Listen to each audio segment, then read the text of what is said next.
We do have a forum. Take a motion to amend the agenda to add grading standard to the engineer portion of road maintenance. So moved. Second. Motion is second. All in favor, aye? Aye. Aye. Aye. Opposed? Motion will pass. Take approval of the amended agenda and the minutes. So moved. Second. All in favor, aye? Aye. Aye. Opposed? Motion will pass. Rich Rob, good morning. You guys have that resolution for the speed limit up there in the up at the interchange there. Once you guys approve that, we can make that and get our signs up. We did locating for signposts here, I think. So once you guys want to discuss it or approve it or whatever, then we can go ahead and place the signs. What we plan on doing with the signs, since it's something kind of new, is we're going to put our pre-manufactured red flags that we ordered on those speed limit signs too, so they're more visible.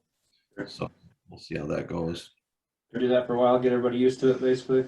Yeah, we'll probably just leave them up there too, since there's so much going on in that area anyway. We might just leave them up. Not always the same traffic driving by, I guess. Right. So we'll just see what happens there. And Okay. there in that report, like I said, that report came from the DOT. We had them do the traffic study, so they have a copy of whatever they used for their notes or whatever to give us the recommendations. So they've got that stuff, and that's what they recommended. So Okay. I'll take a motion to approve resolution 2020.09.28 for establishing speed limits out on 105 near the casino interchange. So moved. Second. Motion and a second. Is there any other discussion?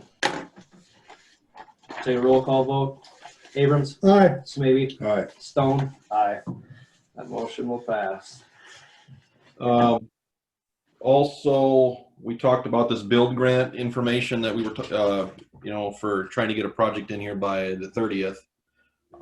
Speaking with WHKS a little bit, we have one bridge that we think, it's the bridge on 390th just east of Highway 65. It's Lincoln 44 on 390th. It's a bridge over I think it's over the Shell Rock. It may qualify. They were looking for long span bridges or bridges that would, if you remember, they were bridges that were hard to fund with our normal HBP funds. If we were going to have to replace that bridge, it'd be a multi-million-dollar, maybe $1 million, $1.5 million bridge. But our bridge funding, would take us 5, 6, 7 years to accumulate that much money. So they're looking for structures that are expensive for us to fix to try to get into the grant. So we're going to try to submit that bridge. The superstructure and the deck themselves are in decent shape. It's the substructure that's kind of bad. So while it looks good and it's also a narrow bridge, it's like 20, I had it in front of me now and I've got it on my computer. It was like 23 feet wide. So it's barely wider. The roadway width with the shoulders is 30 feet. So it's narrower than the road. So even if it's not necessarily a complete replacement, it wouldn't have to be a replacement, but it could be a widening project or be something that could improve that structure. So we're just going to submit that. Like I said before, I don't have high hopes of getting anything, but we'll put something in there, and at least the bridge is in the queue for any other type of grant or anything that might come up in the future. And this might come up next year too. So at least we'll have something in there. So if you guys are okay with it, we'll submit that bridge.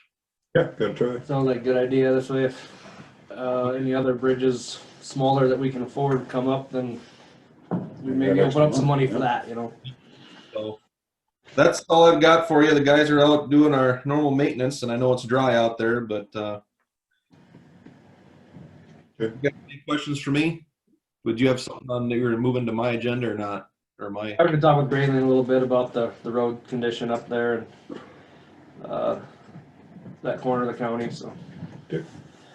Hi, Braylon. Good morning. How are you? Fine. I wish I wouldn't have to be in here. All right. And thank you. I'll be polite here. I come in to see about my repair on my car. I have legit bids they came from Forest City because of the dealership over there I bought it from, is in Brett Garner. which is Pritchard, which we headed over there and they recommended me to take it to a body shop for the damage done on that road of mine. Well, I sat back very patiently and watched them tear my road to hell. I don't know what you guys signed away. I feel the county should be paying me for my car. They flat out turned me down. They gave me a lot of hoopla that, hey, it wasn't this, it wasn't that. I'm not dancing with them. I turned it into the county. I pay taxes. My taxes are due now. You're gonna give me a voucher on my taxes? Doubt it. I think the county should be paying my car. I talked to them. They're driving in my fields now. I had, our sheriff was out there. He's seen it. I visited with our trustees yesterday for the our township. There's no reason for them to be in my field, not driveway, in my field. 2 windmill pieces went up, 2 vehicles. One of them was their Caterpillar and discs that works the ground for them. I did not sign anything. They have nothing on me. I didn't sign the rights of my roadway. You know, when they built that road, they asked for more right-of-way. My father gave it to them. So actually the dirt in that road is ours. Center of the road is mine. You got control of it. Why are we letting third party to do whatever with our road? A county, I cannot. I can come and talk to you like now. I appreciate that, but you have your reasons. They want to put signs around, so I hit them with my cornet and my chopper. I told them no, I'd take them back out because it's not the county. If you guys came to me, no, I would not touch them. State or federal, I would not touch them. But they're private individuals. Can I put a fence around my ditches now? I see they got signs all over. The reason I understood that they couldn't put it in there is because of the poor people driving down the roads will hit them. Now I see them everywhere. They want to do it to me.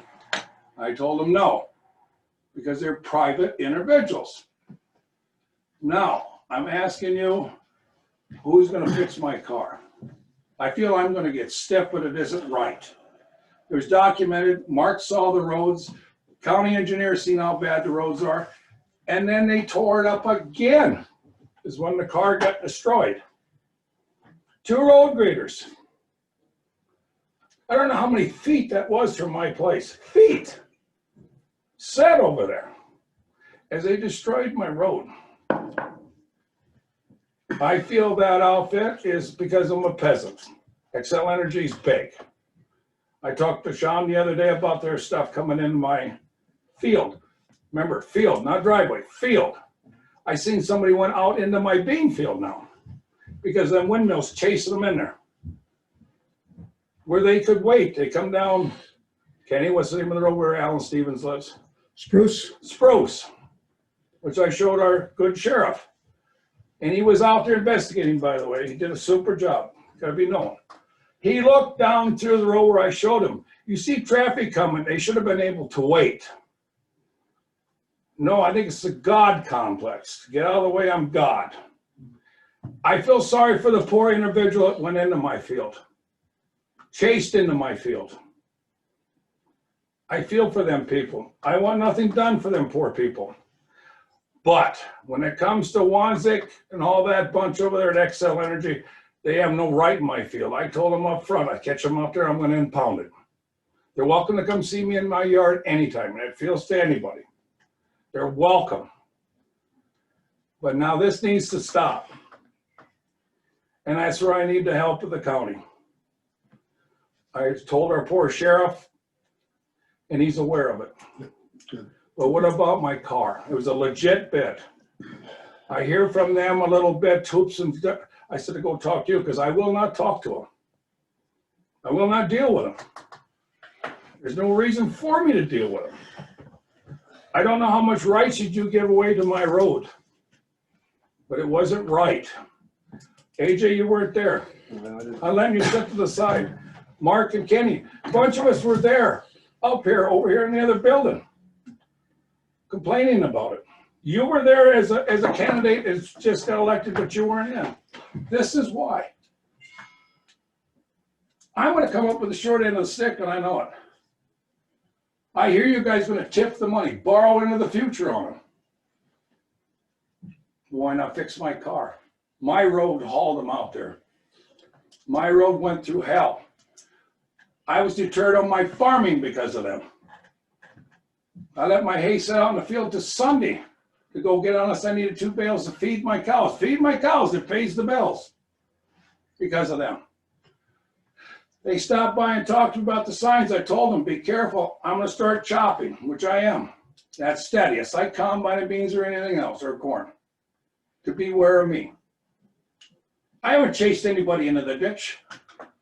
I'm 66 years old and I was born and raised there. But now you got them out there. Have no consideration for nobody. And this is why I'm here complaining to you fellas. You signed it. You ignored it, Kenny. You're my supervisor and I know you're ill and I apologize for that. I do apologize. I wish you were 100%, it'd be worse. But the point is, what about my poor car? My car isn't all beat to hell. It sits right out here. And I hear XL doing their turkey sidestep. I've heard this stuff before. Do you think you do as a farmer? You hear it all the time. I told them to talk to you guys. So I'm asking you very nicely. My bids are legit. They come from Pritchard's, as was Pritchard's 2 body shops over there they use. They recommended him. He was more caught up.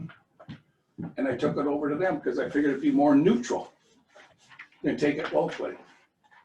So I'm asking. My taxes are due. They give me a voucher on my taxes. Taxes are up some more. Now that's my pitch on it. You got any question? Feel free. You're welcome. Come on. I'm welcome to show you where they've drove. I need some protection for me.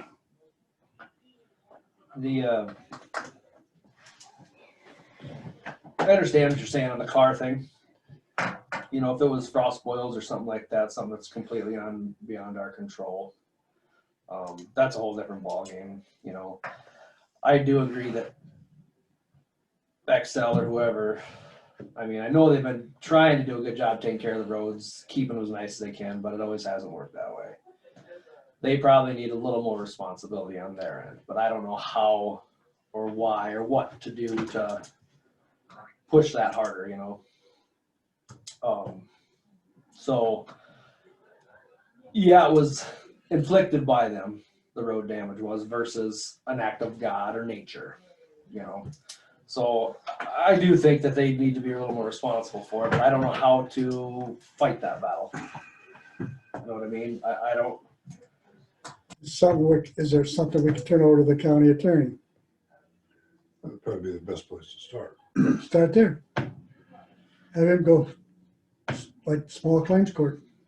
Well, we do have an agreement with them. Yep. But I guess we're gonna have to go back and look at that agreement. It says they're gonna maintain the roads, add rock, do whatever. But they need to keep them in workable order, I'm assuming. Rich, and you can jump in if I'm speaking wrong, but they've gotta keep them in workable, drivable order for these people to get up and down them, correct? Yeah, that was the agreement, and I know that, you know, I know in Grayling, you probably agree, since they redid that road, there's been little to zero any issues with that, right? Since they updated it. Bad now, Rich, but the point I was getting. No, I know what you're saying, Grayling. I'm not diminishing that, but yeah, I mean, they were that they needed to maintain the roads behind their equipment to make them passable for the locals. What bothered me right off the bat, see, you're talking about present, we're talking about past when it started. You know, they drilled into my road to see what the road actually was. If they were so smart with these engineers, which I talked to a few of them when they were laying that cement down here talking about that. And they should have known that. The thing I'm getting at, Rich, this is all premeditated at the beginning. They should have done that right off the bat before they hauled all them super loads of hauling that hill, I believe, of Grosslands by my place. Plus, they put that hill right on my road. That was pure sand. They blamed it on to, what's the name of the other pit? By, not Trent Hills, but the other one. Yulin. I've hauled rock out of that Yulin pit. It's similar to the one out of Trent Hill. That was pure sand they dumped on my road to try to get away with it. And all it made is like mush. And, you know, and this is where I think we should take the road right away, because they were supposed to maintain it, right? Yeah, they were supposed to maintain it, and I know they were. From what I could tell, you know, I wasn't out there every day watching them, but they had several motor graders running back and forth trying to keep on top of it. But I don't know. I don't remember the day that your car was damaged or anything like that. I know every time I went out to look at the road, it was always fixed by the time I got out there, so I didn't get to see much. Well, but poor Russ come out there and looked at it, seeing how it deteriorated the first time. The road grader set up there to you. I contacted you guys, and you guys got a hold of them. And it's like shutting the gate when the hogs already got out. Mm-hmm. And this is what my argument is. If they don't want to pay my claim, pull our rights back away. Shut them down for 2 weeks till they pay it. I mean, we need to do something about my car. Why should I be handled? You know, if you were working on that road, Rich, which you and I visited about many times, I'll complain to you, because you need to be aware of it. I don't see anything wrong with it. People complain to me all the time. It's something you're aware of. But these people absolutely destroyed it on purpose. They were there. They had trucks running up and down the road, pickups, oodles of them driving. Some of them were engineers because I visited with them. They were engineers. And they let my road go that bad. When they got done putting that cement in, Rich, you should have seen that. I went out and looked at it. It's like a rototiller. I got a tiller, a big one for my tractor, a 6-roller. I used to plant with it. They stir the ground up, which you know, and put water in the cement. But they got to the end of the road. When you stop with that machine, it leaves a deep hole, like you could drop a culvert in. They left that. I had to get the wife with the pickup and crawl slowly over that thing in 4-wheel drive, and I was hitting it hard. I had to go over and ask that guy at XL if they could fill it. I would have filled it, but I figured I'd get in trouble with my loader. Just rake it shut. Why should I have to go over and tell them where something's obvious as that? See, that's what I'm getting at, Yeah, AJ. I got you there. You shouldn't have to babysit. They should be the ones babysitting. And I agree with that. And I don't need to be in here ragging about that. I'm gonna rag on you something else, Rich, on the road. But I mean, seriously. No, I completely understand what you're saying. But my car is legit, and they want me to jump through hoops. I'm not jumping through hoops for nobody from them. You want me to jump through hoops with you guys? Say so. But I will not deal with them over there, because they're starting to tell stories about me. And I don't want that. I want to deal with people that I can trust, and I will get it straight, okay? Because I will not be accused of something I do not do. Let us chat with county attorney on that. I appreciate it. A little bit and just see What we can or can't do. where we can go with Yep. their ability We can push stand them. behind the road agreement we gave them. Yeah. You know, versus, Enforce it. yeah. No, I'm asking. Grayling, did you say why they denied it? Yeah, they said it wasn't legit. They had no proof of it. And this, I said the car was in here, in the courthouse. It wasn't even there. They wanted pictures. I said, why? It's all underneath. When I headed over to Pritchard's on the exhaust, and all this Corbin thing, you couldn't go back there and see yourself. They come right back to me. They said, you better get this into the body shop and have them take a look at it. Because they said it's all broke underneath where the doors, you know, like you see one side where it peeled back, it's broke. I said, if she was here with the car, we can walk out and look at it, but it ain't here. We think the body She's home. shop would have took pictures. And no, they didn't take pictures of it. They just made a quote of it. And that's all I got same way from Pritchard's on the exhaust. They looked at it, it's all crushed. And then did the wind tower people, did their representatives look at the car too? Yeah, it wasn't there though. I said it was up here at the courthouse. They could come up here. You're sidestepping me, Rich. No, I'm just asking questions. Okay, now I want to bring this up real quick. It's going to hurt to hit home. Well, our county attorney's family does have wind towers there. Can you get a neutral attorney? I know you've hired him for that waterworks out west of town.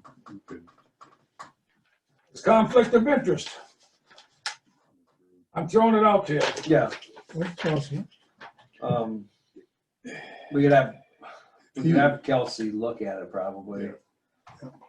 Winnebago County Attorney, That'll work.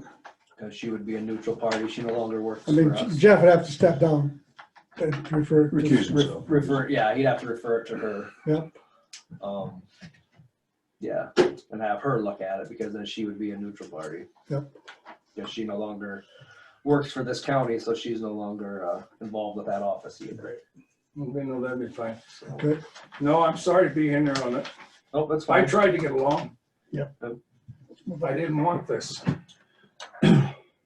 But I don't see a reason why I should run from it either. Right. Okay.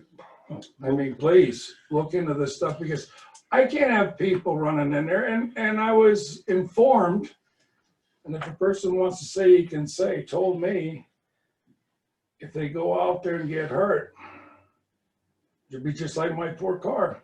Yeah. I'm liable even though they're unwelcome. That's true. But we need something done, because they're actually, the county should hire 2 more deputies, and we'd have them out there running. Take their money or borrow them and hire more deputies and have them stay out there. Just to guard the rest of us. How many other ones? I heard rumors from other people that they've actually chased them off the road. But I don't have no proof. That's hearsay. I don't mean nothing. I'm talking about myself. That's their problem. It should be in here talking to you. But I cannot tolerate that. I said, you can't believe unless you're out there. Right. But anyway, I'll go if you've got any questions. No, We'll we're on this. Grayling, I got one question. Did you make a decision on those signs that if I should go out there and talk to them about putting those signs up in the driveways? No, I don't want them there, Dan. If Okay. What signs are we talking about? I don't think so. I get so much traffic where I gotta pull over, even with me coming out of the driveway. I'm afraid I might hit my head with my chopper because it sticks out. And I know. But if it gets, Dan, I'm gonna call you if it's all right. Yep, that's fine. No, they got a tendency, if I'm in your raising hell, they may cause you a little more trouble. So I'm not looking for it. And the next thing, I do not go over there. I will not deal with them. Okay, thank you. Okay? Yeah. And thanks, Dan. And what about you, Rich? You got any questions about going out? I'll show you. No. I just wondered, what signs are you talking about that are in the way? No, they're not in the way. They're not, the Wanzik or whoever had offered to put signs in his driveway so that there's No, basically I got it. trespassing, no wind turbine traffic in those driveways, so. I misunderstood. Okay, yep. All right. Okay, Gary, I'll pass it on to the county attorney and we'll see what we can do from there. Well, thanks, fellas. Bet. Have a good day. Thank you. Anything else for Rich then? You all good, Rich? Yeah, I'm good. I can, whatever. I'll stick around if you got questions for anything else. Sounds good, thanks. Any drainage? Nope. Nope. Claims? Nope. You guys read the claims, any questions, comments? Didn't see anything. I'll make a motion to approve the claims. Second. Motion and second to approve the claims, any other discussion? All in favor, aye. Aye. Aye. Opposed? Motion will carry. Any reports? None. No reports. Payroll eligibility, Nope. liquor license. Yes. The one that you approved on Friday, Friday. and then 2 more for the same outfit for different weddings.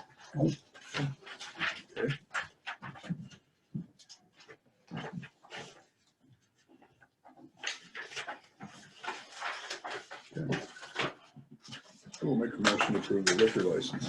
Motion to approve the liquor license. Second. Second, is there any other discussion? Hearing none, all in favor, aye. Aye. Aye. Opposed?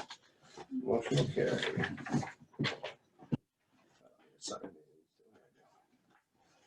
Back. Oh, yeah, please. The only one that didn't work. My fingers don't work. Some days, I tell you. As you get older, you're just a kid though. until the thumbs start going. He's a kid in this room anyway. Say, will I ever get out of that kid status? Well, if you You know, get I am some- in my 40s. You can get somebody younger than you in here, then you'll be the old man. 40s, I don't even remember what my 40s were like. Yeah. You're always a kid until somebody younger comes around. Right, right. Status may stick for a while. Yeah. Which is a good thing. Take it while you get it.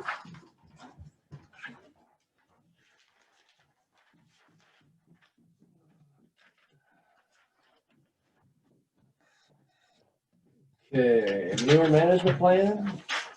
I sent that to you guys. Yeah.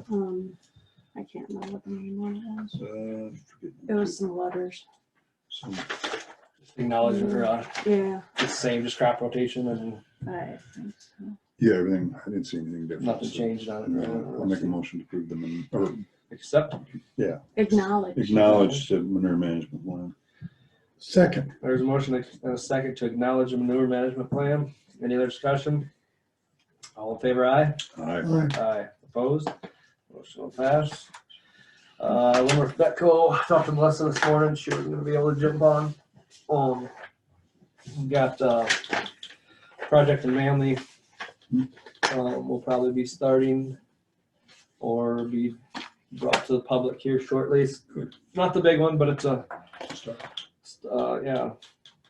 And, I think she was working with them a little bit, but they may come to us Okay. for some assistance. Okay. Which, once we get more of the details, then we'll bring it forward, but she just gave me a heads up on that this morning. And I think she was talking about having, Joe Myrie come to our executive board meeting in a couple weeks to discuss our, options out there at that logistics park, just because we have, it already is in an urban renewal Okay. district down there, so.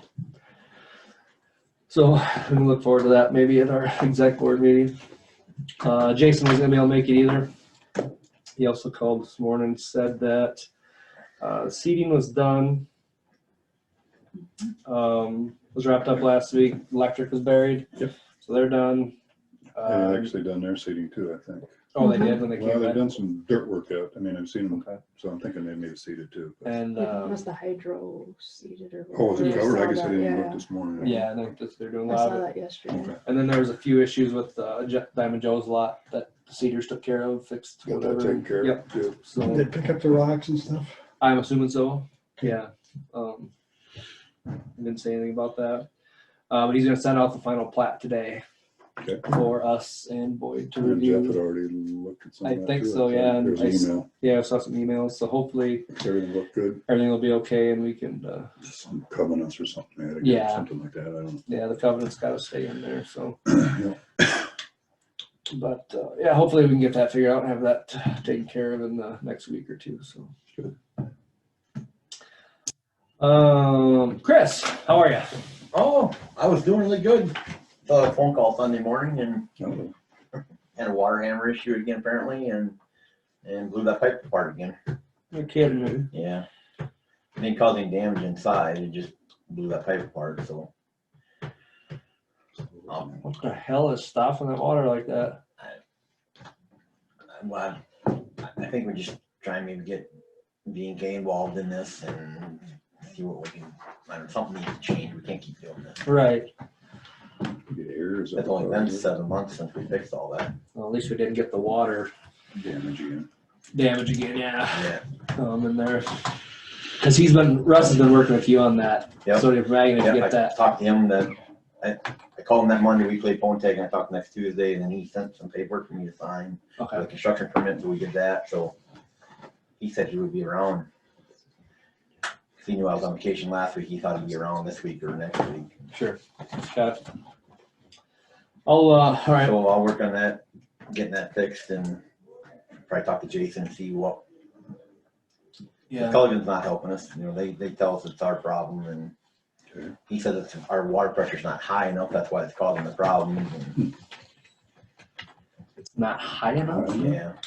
What would that have anything to do with it? It's not when we're pushing water through, it's when we stop the water. Right, I mean, it's when when we shut the water down. Yeah, it's changing from one cycle to the next cycle, that's when it's doing it, and to me, higher pressure would want it to slam harder. If it's fighting our head pressure here, it'd want to Right. slam it harder if we had more pressure. Right, So I don't agree with that, I guess, unless somebody can tell me different, but. right. So then, unless we can go higher above the local Culligan guy, but I don't know who that is. I don't know if they have a. Right. Okay. So I was gonna talk to Jason, see if they had any ideas. Right. Well, let's see, we've looked at it, but I guess we'll have to look at it again. Yeah, why don't you do that? Get hold of Jason. We'll try to set something up. Maybe late this week, if not, maybe first part of next week, we can meet out there again and try to see what in the world's going on, why that would all of a sudden just do that again. Yeah, it's been, you know, and the only way I just keep a glass of water on top of one of those valves, and he told me it fell off Monday, was on the ground, so it must have happened Sunday night, Monday. Mm-hmm. And then he came in yesterday and there's water pouring out of that pipe. It all come up together, so it just kind of squirted up around the pipe, so it didn't spray Yeah, across the building. So sure. we just worked some water on the floor, basically, Okay. on the bench. Right. So we'll get that fixed and back online and talk to Jason, see if we can. God's sakes, don't send any nasty water to that. We can help with it. Which on that end, we're okay, because that's, yeah. It's still, wonder every time you get water hammer issues, then you're starting to run some percussion through the system where you're Right. knocking stuff loose, and then we Then get, it comes. then we I get know that it's- stuff. We gotta anytime watch I that. Turn my water off. Right. I get crap. Yep. Okay. But we didn't lose water pressure, it was only down to 40, so Okay. it must have just happened shortly before he got there. You know, he called me about 8, so That's good. yeah, we got So lucky. we didn't drain the tower. Right. Have to go through So if that. you have any questions for me, that's all I got. Don't think so. That's good. Stay on that and just Yeah. let me get hold of Jason, and one of you guys just contact me. Let's, Sure. like I said, I'm pretty busy the next couple days, but Fine. I could say late in the week or first part of next week. Let's get together and. Okay. That's all. Yeah, you'll need to get that thing fixed and get going again. So Yeah, sounds good. Thank you, Chris. thanks. Oh, Mark Thompson, Joel Roney. Consideration of bids and discussion and action of possible purchase of a new drone. You don't want to take it away? The two bids, I'm just your loyal servant. Let's keep that going. Oh, thanks, Kenny. So, You can do the traveling and I do all the legwork. there you go. I think it's a wonderful relationship. So we did send a message out to everybody that we know, IT, MA, whatever, looking for sealed bids for the Matrice, the 210, with the intention that we'll sell that to whoever the highest bidder is here. You're selling the bigger drone, right? The bigger drone, yep, the Matrice. It's 2 years old. I mean, it's still a really viable machine. But with the volume of calls that we're getting, especially, to some areas, the new 300 Matrice is a much better platform for what the kind of stuff we're doing. Yeah, I think there's enough improvements over the old system that the new system has. And I sent Jackie a link for the video, but she doesn't have a projector down here. Oh, Yeah, we do. Yeah. Oh, well, she could, if you want to look can at I that. share my screen? Sure. You can do that too, yeah. Yeah. Well, So that shows the new one, but some of the is an increased flight time on a set of batteries, the ability doubles to the play time. yeah, the ability to hot swap the batteries. You don't have to shut the whole system down. You can change it while it's still powered up. Okay. You just switch one battery at a time versus having it powered all the way down and reboot everything. A single camera system versus 2 cameras to do the same amount of work. So you can actually switch from zoom to thermal with the So click of you a button instead of disable going out from one camera system into the other camera system. Or else you can share. I could email the one to you. Like a rapid charger now too. Yeah. Yeah, we do kind of have that system, but this is actually built by DJI for the system, it's all that.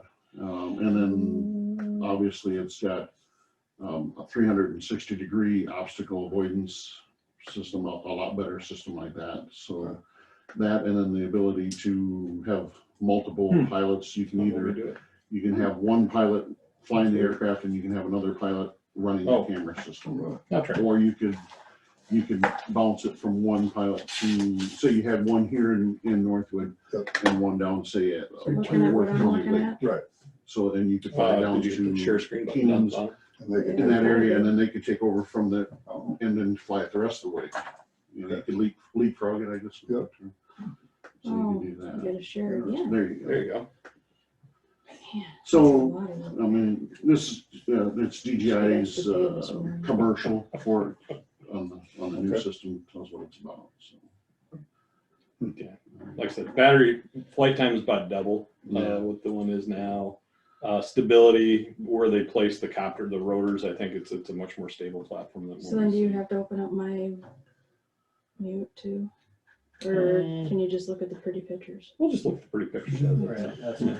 Yeah, it's Read Double fast. flight time, what was the flight time, like what, half? 25 hour? minutes Yeah, to a half hour, so we're So looking you're at close to an hour, almost 45 to depending 50. on conditions, I With- suppose, yeah. depends when you're fighting, how much. Within payloads. Whether- and all that. Yeah, So, and I really do like the battery system on this newer one much better. I mean, you know, when we did the continuous flights out at the Winnebago River, Yeah, we were starting to pop batteries, yeah, they were Because- getting too hot. getting too hot, because you had to push them in. This one is just it's actually, you just set them in there, and then there's a little, I don't know what dial or something that holds Just a them there. turnbuckle. Some battery technology, or is this newer? I think it's a new and improved lithium system on it. Yeah, Yeah, same principle, just better. better quality, hopefully quality. I mean, Yeah. But life expectancy and that kind of Like stuff anything technology wise, should get better. 2 years is 2 lifetimes. Well, and if you are using it. Yeah. So you said increased demand for use. We're just doing this all like with mutual aid then, or Yeah. we're not doing any You can't bill them for it? money? I mean, once we start going down that road, then. I know, that's, I I get it. know, I was just, I mean, our last mission for it was, It's like man, farmers. right. Farmers. Well, I mean, you know, and we get, you know, when the Winnebago River thing, we had Mitchell County over 2 days in a row. I know. With their system, just so we could keep those coverages going. So I think that's, you know, where we're kind of, that's the word we're sitting in as far as drone technology. No, I just, yeah, I just. You want to recoup some of those hard costs, but I think there's soft costs involved with this too as well. Yeah, It's- I mean, I get the whole mutual aid thing, I respect that. I've been out enough of them, and it's nice to have that. It's somebody to fall back on. And Yeah, it You just know, seems, if it's one of those things where you're using it more out of county than in county, it's like, yeah, but I get it too. It's just, I wish there was a, But we want the Wait. problems out of our county. We don't True. want them in the county. We get them out of here. We get plenty as it is. We get Yeah. enough the way it is, so. I Yeah. mean, but it's, yeah, I know, and I didn't mean that as a weird. Sometimes I just wonder if we can afford to have all this fancy stuff. say, recouping would be nice if it was possible. Well, and- Unfortunately, it's an avenue we're all going down, whether we like it or not. And, you know, Is there any grant money out there? to pay for these kind of things. No. I don't, I guess we looked at grant money before and there wasn't really anything available before, but what was the ICAP grant? I mean, that's only. I just, Yeah. but at least through EMA, you could use that to get it, or did you already figure out something else? No, I haven't yet. I've been kind of waiting. I mean, I know we're getting down to the last, well, we're in the last Last quarter quarter. of this year, but. We don't want to pass on that grant. No, I'm Is there not, when you no, get- I've got, I mean, We probably got 100 things, but yeah. yeah, I mean, there's things I can, but I'm kind of waiting Yeah. to see what we did here, but, you know, with the WCDA on a holding pattern with theirs right now, that's, you know, that's our huge one. There are other ones, I don't know, there's stuff that And could Maryland's 1,000 be used on it, or would that be I justified? think she's. Or is she used using that it? already She's first. usually she's good at done using already. that. Make sure that gets used. Mhm. Yeah, what did she? So what did we get into the first one with the drone for? Oh, she used it on a $1. monthly, they charge that. Dollar wise, well, what the initial investment I think was about 25 to 27, if I remember correctly. I'm just off the top of my head, but that was this drone and the smaller Right. In Mavica. 3 days of Which was- training. Yes, 3 days of training was in that. The smaller drones, I mean, I know they're not cheap, but they're not expensive. No, They're they're- we're talking here. And so it really hasn't, price-wise hasn't changed a whole lot. For what you're getting. For what you're getting, You wanna yeah. look at it that way. Yep. And I mean, it's a Still- tool just like anything else, Still you know. money. do you have the Crescent wrench in the toolbox or not, or do you have to go find one or go get ones from somebody else? I especially with the time and investment we put into training and you know, getting our systems up to date as it is, I think, you know, the investment we have to make to upgrade, I think is well worth the time. Well, and the timing of getting somebody here, you know, say you had to wait for Mitchell County to come down there in Winnebago, that would have been at least an hour, maybe two by the time they were able to deploy and get here, where we were there from the get-go. I mean, with it, which is, you know, didn't work out the way we wanted it, but it was there. I mean, you know. And that other small drone that we bought initially at the same time, now Brian Olson, since he primarily works daytime hours now, he's carrying that drone in his squad. So that still leaves us with a big drone and a newer small drone. Okay. Here to respond with. Good. So I don't know if you want to open those bids and see what we've got. Yes. Okay, we'll see what we got. Let's see if we got $27,000 in. So this one would be from Jasper County Law Enforcement. And please consider a bid from Jasper County Sheriff's Department in the amount of $15,500 for the DJI Matrice 210 included equipment. Ryan Eaton, IT director there, actually. Well, chief information, CIO, I guess. So they're 15.5 for Jasper County. And I'm assuming that one is a bid too, because I haven't been to the city of Clinton for anything. So. Yeah, so Clinton Police Department.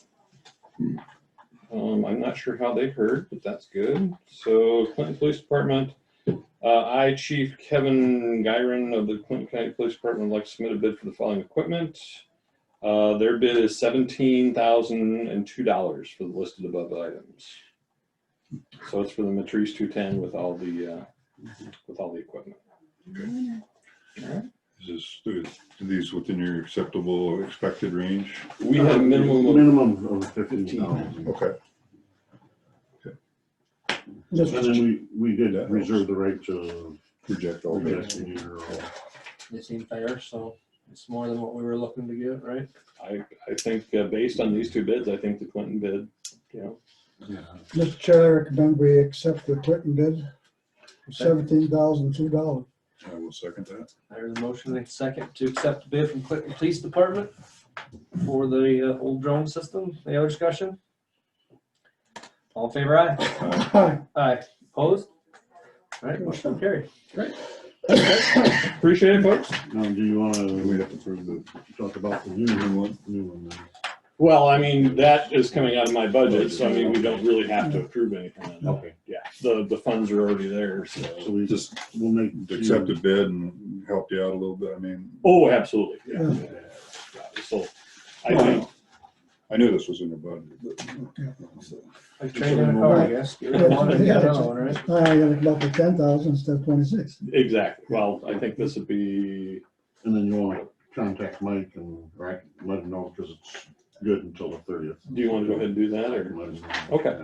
All right, if you don't mind, Mark, that'd be Yeah. great.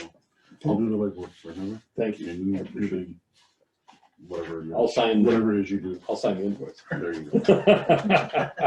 I'll do the legwork. Put the right number on it. Yeah, I double check the number, otherwise Jackie will get you. No, Chelsea will. Chelsea, that girl. Yeah. She's the inspector So- general. But once, Basically, yes. that money, Jackie, we can somehow put that back into the, is that how it works? I put it back in the IT funds, I mean, Well, I mean, you could, but do you just, or do you you want to? do you go back in the Where do you general want and us to then? put it? Well, I mean, you'll put it back in the general fund, but Right. that paid for the old drone. I mean, did you budget for a difference or did you budget I for the budget for whole the amount? difference, yeah. So, yeah, it'll just go into the general Just fund. Okay, Yeah. Cross and flows. I don't know. He's just replenishing. Okay. So We have to do a, I have You'll money do that I them. have to give you back. yes, Yeah, I know Okay. that. okay. We shouldn't have to do a budget amendment or anything. We'll watch It should just be in. No, we're gonna have to do that anyway. Well, I know. Yeah. we- That's hard to avoid. Not for but- that. Right. She rated my budget already pretty Yeah. hard, so. Pretty Well, hard. we know that you pat it pretty heavily, so we know where to go, see. I don't think Patty, I plan accordingly. Okay. Do things. You plan ahead He's a just in planner. case. He expects the unexpected. Yes. Sure. Uh, Okay, That's fine, just don't get the unexpected, so we have to. you guys all good? It's Worth County. It's Mhm. when we get the new system in place, then we'll probably have a demo for you guys and for everybody else's. You know, just like in the past, we can use this for the assessor's office, the engineer's office. I mean, Yeah, it's county system. Yeah. Well, I think we flew some drainage. Yeah, Yeah, I like that. Yeah. You know, that might be something that we should be looking forward to in the coming years, is maybe do more annual drone or inspections of drainage. Yeah, it's good, See too long. good pilot. Well, well, technically, you keep telling us we're supposed to be doing this stuff. So, just saying. It's Iowa code. that It's says you're Iowa supposed code. to. That's what I've been telling What we should people. do is basically, each one of us in the district, take a day. And go out with one of these guys and say, hey, let's go check this or check Yep, that. let's We've go got, you know, Yep. DD4. just every one of us take a day or so and just go fly them. And if we need to take, To do a section. you know, you go in whatever area here or there, Yep. fly a few ditches, check them. Well, it's also a way to check up on, say, B&W's, you know, are they getting their spraying done? Yeah. You know, are we happy with Is it? that keeping up or is it working like it should? And Well, the more Beavers, we beavers. exercise that system, the better we are with it, and the better Yeah. the system. Absolutely. Yeah. Right. Instead of being in a stressful Find money. situation, you can go out and practice. Right. Can you find Right. money with it? We can try, I guess. If, We got infrared technology, so maybe we can find some old John Dillinger money buried somewhere. Yeah, Well, I think EMA actually buries like money in jars and stuff out in this. Yeah, I bet. They used to do that. Huh? This one doesn't make it Oh, last. oh, I thought you did. Okay. He spends his. I buy tools. Sounds good. Okay, that's all we have, I think. Okay, good. Right? Okay, thank you. Perfect. Jeff Gorball. Come on in, Jeff. Thanks. How we doing today? Good morning. I have questions. I've been doing more research with James' unfortunate passing. I thought my role as interim might be a little bit longer than originally anticipated, so I've been trying to do a lot of research, and Thank you. it wound up with a bunch of questions. So I Good. made a little packet for each of you. I don't expect a lot of answers today because there's a lot of information here. I'll go through the packet with you so that you're aware. And Jackie, I'll get you a copy. So just to divide up the packet real quick, the first one is purely questions related to the scope of the county ordinance. I'll come back to that in just a moment. The second thing in the packet is just some text reference of Iowa code regarding zoning. Okay. And then the next one is some general zoning related questions that I don't know which of these the board can answer and which may need to be pushed off to Jeff. And have you talked with Joe at all? I did, Okay. yeah. And then the last one is just a reference, and I'll get to that one in just a moment. It's what appears to be a recommendation for an ordinance that was pushed back in 2014 that I need some follow-up on. So let me just, I think I gave somebody the copy that I made my notes on. So somebody has a copy with pen notes on it. Oh, actually, this is, no, I have Okay. a different one. This is Jackie's copy. I'm sorry. No problem. I pulled my copy this morning, so I didn't get it out. So I have my notes. So the first one on the question related to the scope of the zoning ordinance. The title of the ordinance is Worth County zoning ordinance, and then underneath the title on that first page, there's a parenthetical that says unincorporated areas of Heartland, Danville, and Brookfield townships. Further down on that same page, it has a statement that says that it's the, I should have brought it, I've got it outside there. It says an ordinance repealing the Worth County zoning ordinance as adopted 17 April 1970, and any amendments thereto and enacting in lieu thereof a new ordinance entitled Worth County zoning ordinance. And then throughout the text, it just talks about county ordinance, county zoning, et cetera, et cetera. So it raises the question, is it the intent that that zoning ordinance only encompasses Heartland, Danville, and Brookfield townships? I don't expect an answer today, because I think you guys need to look into this a little bit more. Because the comprehensive development plan. that was Yeah, but I approved by- think, doesn't that answer your question, the second page here, one, it says, no, that statement in detail in the ordinances does not limit the scope of the ordinance anywhere to just a township of the I-35 corridor. Correct. Nowhere in the text implied is intended to be limited to the townships of the I-35 corridor. That's part of the confusion is what is that parenthetical statement on the first page underneath the top title? Well, yeah, I see what you're saying, but what I'm getting at is that from day one, since I lived out there, it was just like I-30, they're gonna just zone the 3 townships that the I-35 corridor was. Right, but everywhere, so the only place it says that is underneath that first title. Yep. But down below it, let me grab it real quick. Show you. And as I said, I really encourage you not to answer the Yeah, question okay. today. I just, you know what I'm saying. So this is a copy of the ordinance. So there's the title up here and it has the parenthetical about the townships. Yeah. But then down here, it says, it talks about an ordinance repealing the Worth County zoning ordinance as adopted, blah, blah, blah, blah, entitled the Worth County zoning ordinance. And then throughout the text, it just talks about the county and it refers to the Worth County Comprehensive Plan, which is county-wide. And so I'm just raising questions and I'll ask you guys to take a look at it so that I understand what is the intended scope. So that was one thing. And as I said, that second document, the Iowa Code reference, that's in reference to that first page. So I tried to include all the references necessary. So moving past that, there's a document that I titled General Zoning Related Questions for the Board of Supervisors or Legal Counsel. And I divided those up based on individual kinds of things. I've got a couple of questions regarding the comprehensive development plan, some additional ones regarding the county zoning ordinance. I came across a document titled subdivision ordinance. But that subdivision ordinance, I have a copy of it here.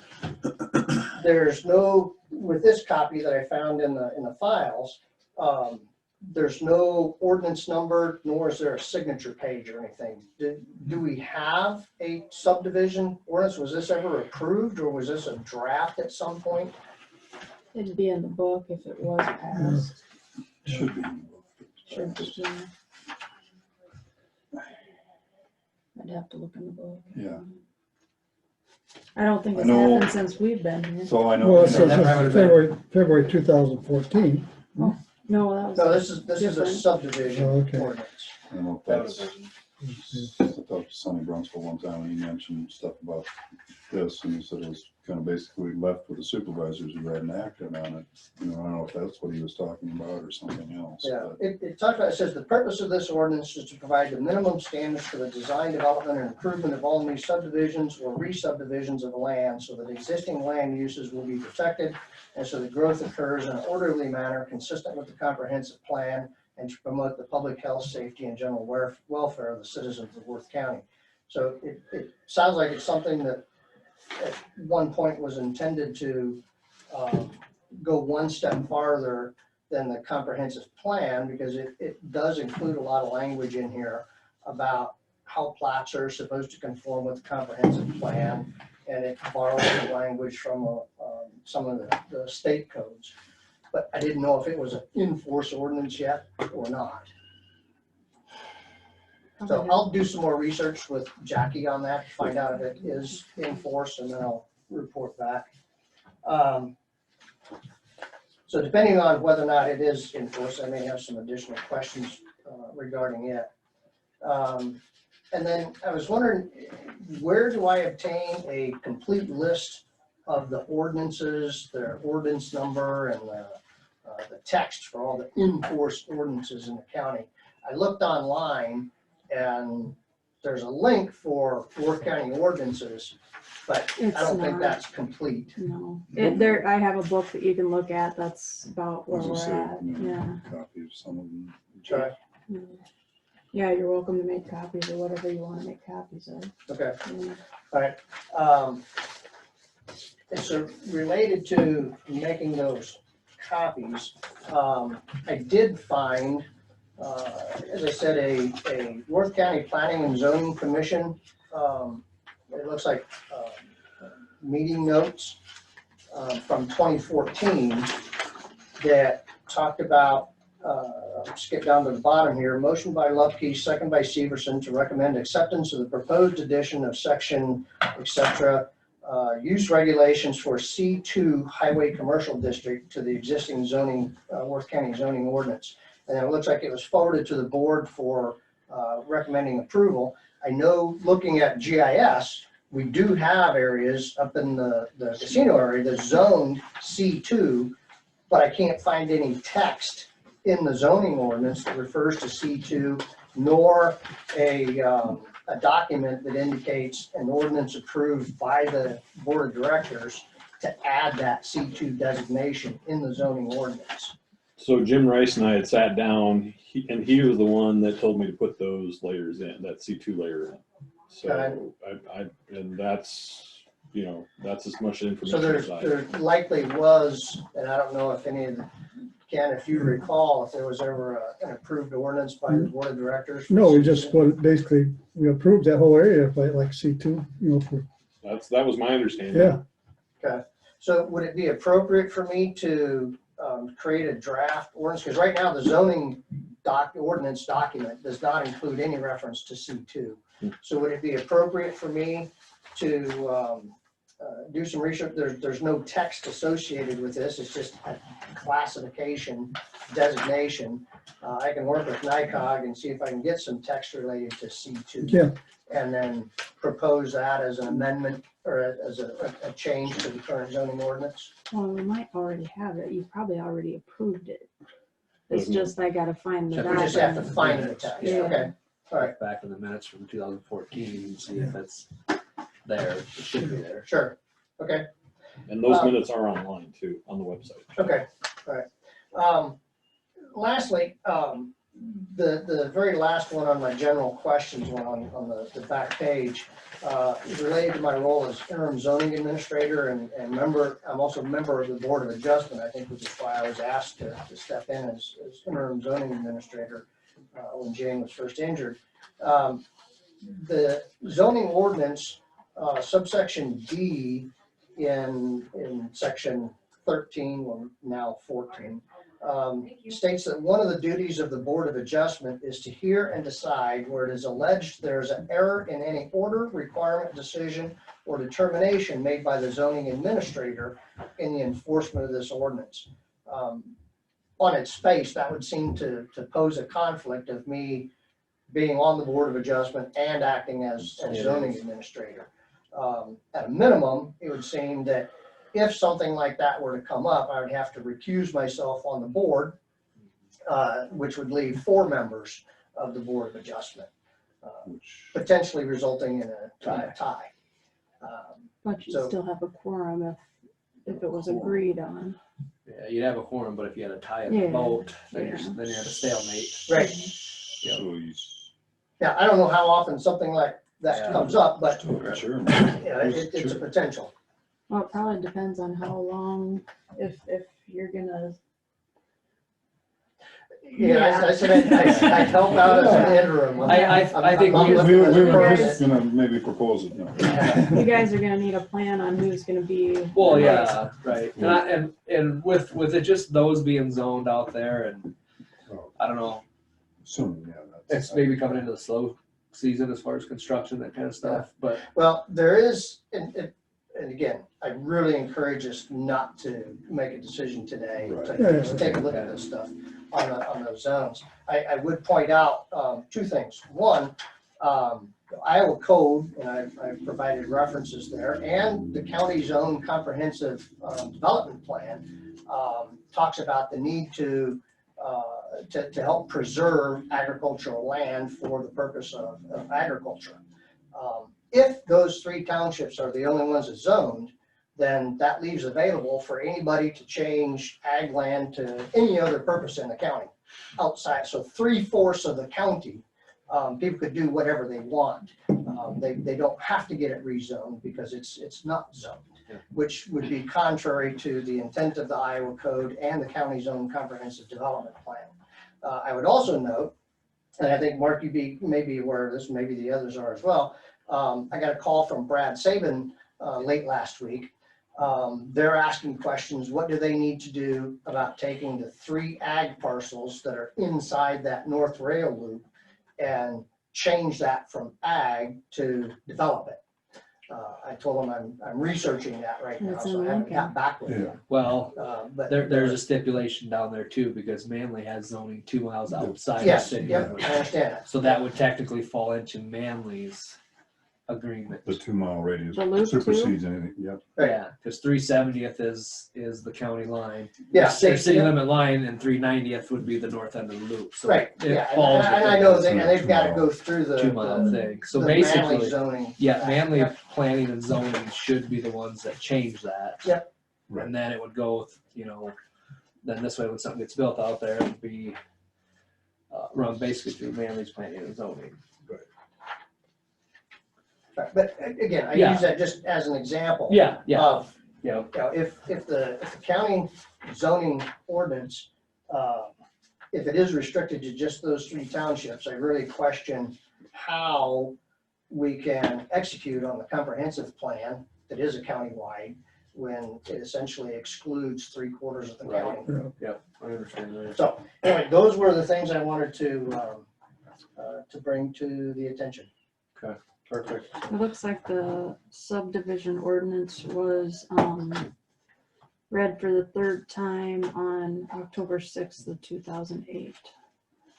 Okay. So that was good. So So that must have happened before the comprehensive plan. Well, the casino's getting built then too, right? Mm, So The casino was built. wait. Yeah, The casino opened up in 2006. it must have, So then were they looking to subdivide then? So then well, they the had to go county, through that. the Must have been comprehensive working plan on was it. 2006. The oh, copy I have was 2006. they must have been working on it for a So the while. subdivision, you said was 2008? And it was called ordinance number 092205. So I don't know if they were hanging on it for a while or what. Okay. So I just need to make sure I've got the final version of that. So as I said, I'll work with you on that, Jackie, to make sure I've got the correct version. And that's when they expanded. The casino? No. About 2 years after they opened, then they expanded. Yeah. No, they expanded within 6 months after they opened. Yeah, they started right away. Oh, okay. They expanded. Within 6 months after they opened, they expanded. Like say they owned just that area, did they then want to subdivide? That's when they built the gas station. Oh, the gas station was there. Oh, that's true. It was original. It wasn't it? Yeah. The gas station was put in by Heartland Power. Well, And they did the welcome center. Either way, they Yeah. obviously went through the steps. Mhm. At that March- time, they knew they had to, and just might have took. Well, they longer. actually bought the whole works, see, because Yeah. Heartland Power Company owned it. They had streets and roads in there, and then they just bought the whole works. March 9th of 2008, the board approved an agreement between Nyakog and Worth County to update the county's zoning ordinance and prepare a new subdivision ordinance for the fee of $6,800. In 2008? Yes. Okay. Yeah, well, the zoning ordinance is dated 09, Yeah. January 26 of 09, so So it should be. it's had And if we some, don't have ordinance it, if you can't changes find it, they since should then. have it at Nyakog too, I would assume. Yeah. Maybe find out if they do have it down there if we can't find the it. approved subdivision ordinance. Yeah. Well, Jeff, appreciate you going through and just finding that little stuff and stepping up for us. Yeah. Appreciate that big time, so. Want to step up to the plate for the full term? You don't have any interest in that? Not looking for more I, work. well, it's not so much not looking for the work, it's just, you know, my intent for my retirement and ability to jump on my bike and Get out of Don't bed. you go enjoy for a your week or two retirement, at a Mark? time and, Good for I you. understand, you know, man. things of that Understand. nature. You know, Yep. last year I was gone for 2.5 weeks on a motorcycle trip. Good for you. It wouldn't be fair to the county to. So I'm guessing an ad needs to go in the paper. I would say yes. That's we've kind of discussed. We figured we would talk with you and Yeah. see What which direction we needed to go. Yeah, what I would like to do is since I started diving into this stuff, you know, I certainly want to close the loop on everything that I've raised in the packet that I Sure. gave you today, and work with Jackie and Joel to get the ordinances online.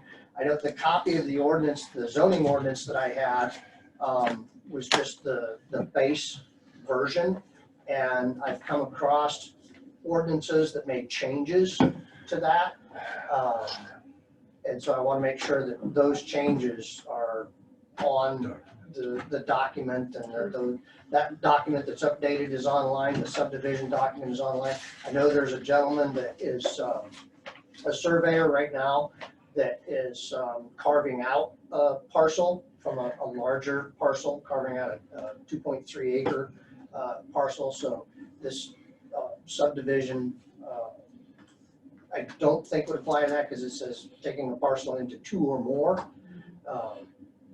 So if you have a single and you're carving out 1, is that 2 or more?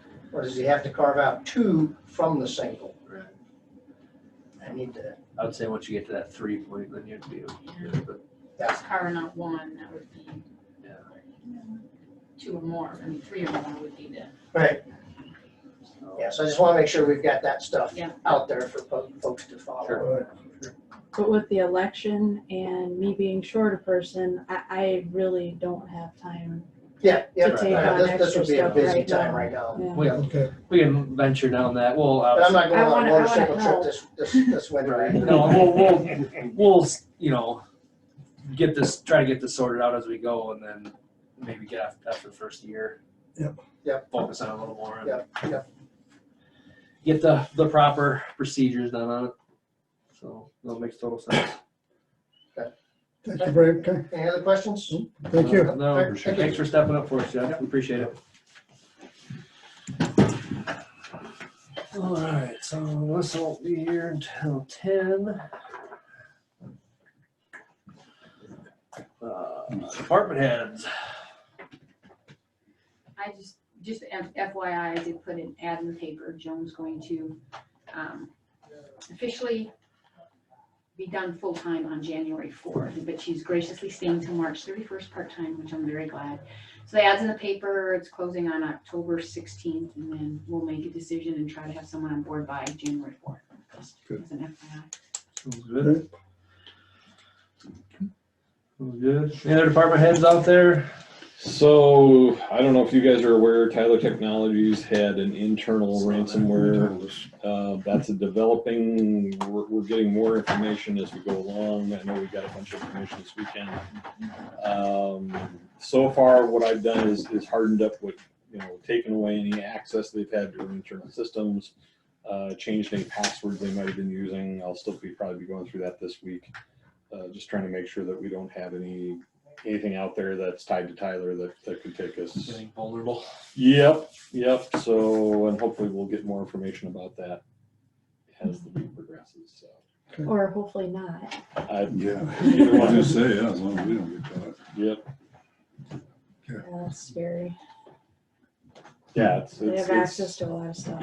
it's crazy. Because they actually hacked into Tyler, didn't they? Is that? Their internal networks and phones. Okay. So, we don't know what's compromised as of yet. Okay.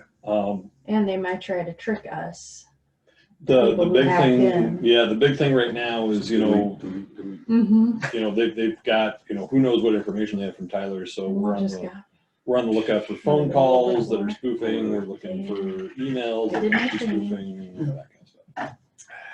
It's Scary. well, and we use Tyler for part of our cybersecurity detection, Right. but that's actually a separate company that Tyler bought, and it is still a separate sort of quote company. So So that's where we're sitting right now in the cyber world. It happened right at the right time for the election season. So. Of course, they know exactly when to Throw us off. sneak in there when everybody's extra stressed out anyway, and not accidentally clicking when they shouldn't be, not thinking quite as much. You got enough other stuff on your mind. Sure. Yeah, it happens. Hey, it does happen. Yeah. Yeah. How about that? I did my training. Thank you. Appreciate it. Yeah, got mine too. Jackie had extra special. Did she? Mhm. Oh, Yes, yeah, I I suppose you did. do. You get the enhanced treatment, don't As you? soon as I saw it, I'm like, I usually hover before I click on something, but we just got into this MS Teams thing with the Secretary of State, so I thought, oh, it's just them. It's just like they know how to they follow you. I mean, Yeah, they kind of like do. our phones. Yeah. It's scary. Mhm. You look at something for a second, the next thing you know, it's just popping up everywhere. Yeah, even if you think about it. It's there. If you don't think you're being followed. You throw them in the trash. All right. Anybody else out there? No? Supervisor Weekly, Ken? I was over at Northwest Care, Mhm. and a nice meeting going on over there, and then Melissa's supposed to be here at 10 today, so Good deal. gives an update. That's going good. I think we had, let's see, Saragota, Wright,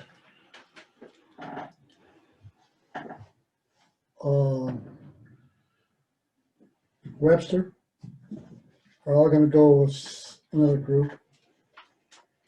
And we don't know where Humboldt is going for sure right now. Pocahontas is going to the west, Rolling Hills. And we might, Hancock says they would like to come back to Northwest Care, so we're gonna put them into our mix. That board now will, if they file their application, the next year, we'll have Hancock, it'll be 7 counties. Sure. Yeah, they're Saragordo and them, they're starting their own, aren't they? No, they're going with Wilson. They're going with the group down there. Are they? Yep. I thought I heard the name of a new. No, it's not really new, no. It's a different region than just It's just a Okay. CSI. CIC, yeah, something. Oh, CIS. so it's the one out of Story City and. Yeah. Okay, CICS. Russell Woods. Yeah. Yep, Russell Woods is in charge. from Franklin County. Yeah.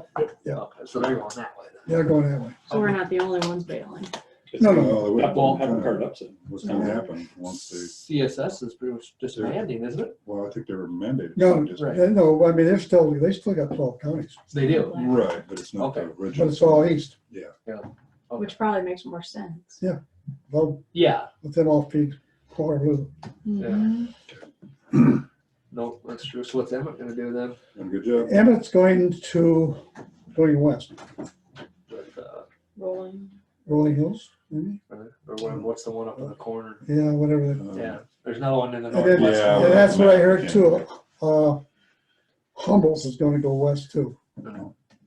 Because they still have to be contiguous or whatever, so Uh, that throws some well, stuff off. No, there's, yeah, There's no laws passed yet. They're right. trying to change that. They're trying to change it, but That's They get it all But done I before think they it's pass just- a law.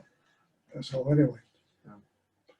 Because they're trying to change that because like Emmett was stuck Yep. in between two different ones With Cassuth. Without contiguous. because, they weren't contiguous, so they wanted to stay with CSS, but now that they're so far away, they're probably crazy to do it, so that's why Right. they're going They're going west. the other direction, so. Okay, Art, anything? Got our workforce development again. AJ did get the paper signed. We got the electronic version of it. The one that we'd already approved. Okay, thank you. Well, as far as I know, we approved it. We did approve it, we signed it, but they're, Yeah. the one that they're trying to do is get everybody's On signature one. on one Yeah, piece of yeah. paper. Which, yeah. Yeah, So anyway, it worked, which I'm thankful for. So that page is done. I think we just have a few on the first page yet that didn't sign yet. So they're working on that. So hopefully we'll have everybody signed by the next meeting, which is an important step. yeah, and I signed it, Yeah, we had the documents. because there was a sheet with Yeah, with the probably signature 20 different page. counties on it, Yeah, but we just signed it. I think what they want to do is just yeah. put it all on one piece of paper. So instead we of can. 20. So anyway, it was floating around that day, bouncing around, and I was glad that it came through the next day and we got signed.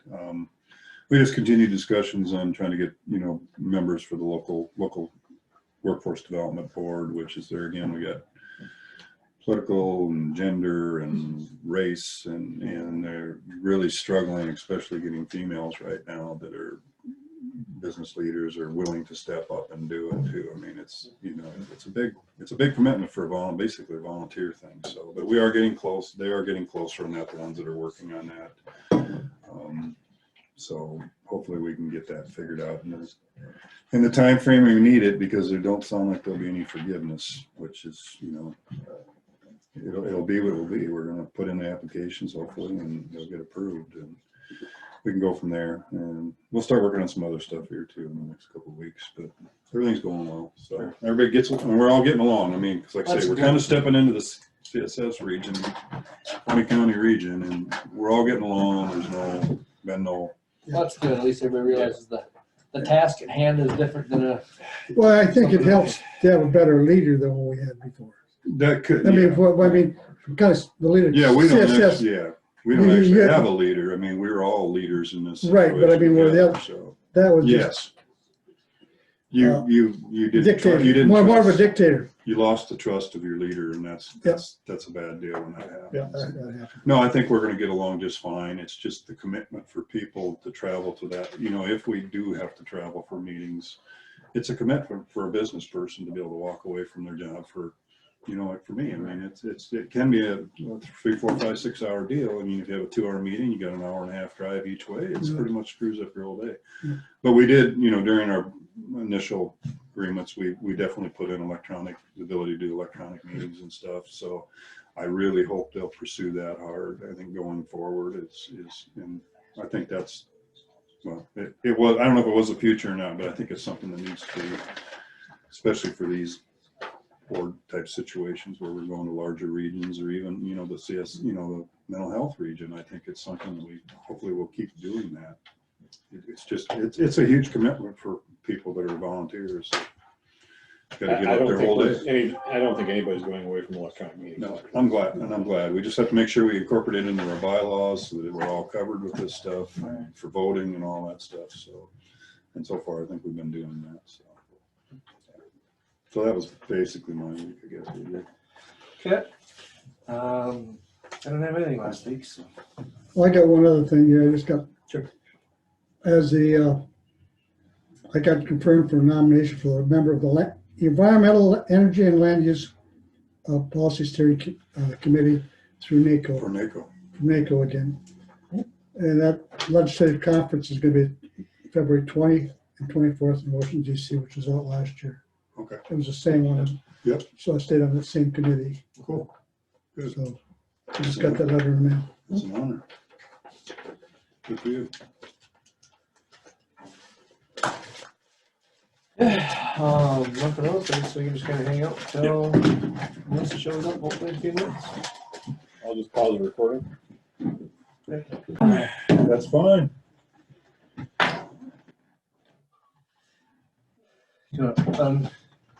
Mute, good.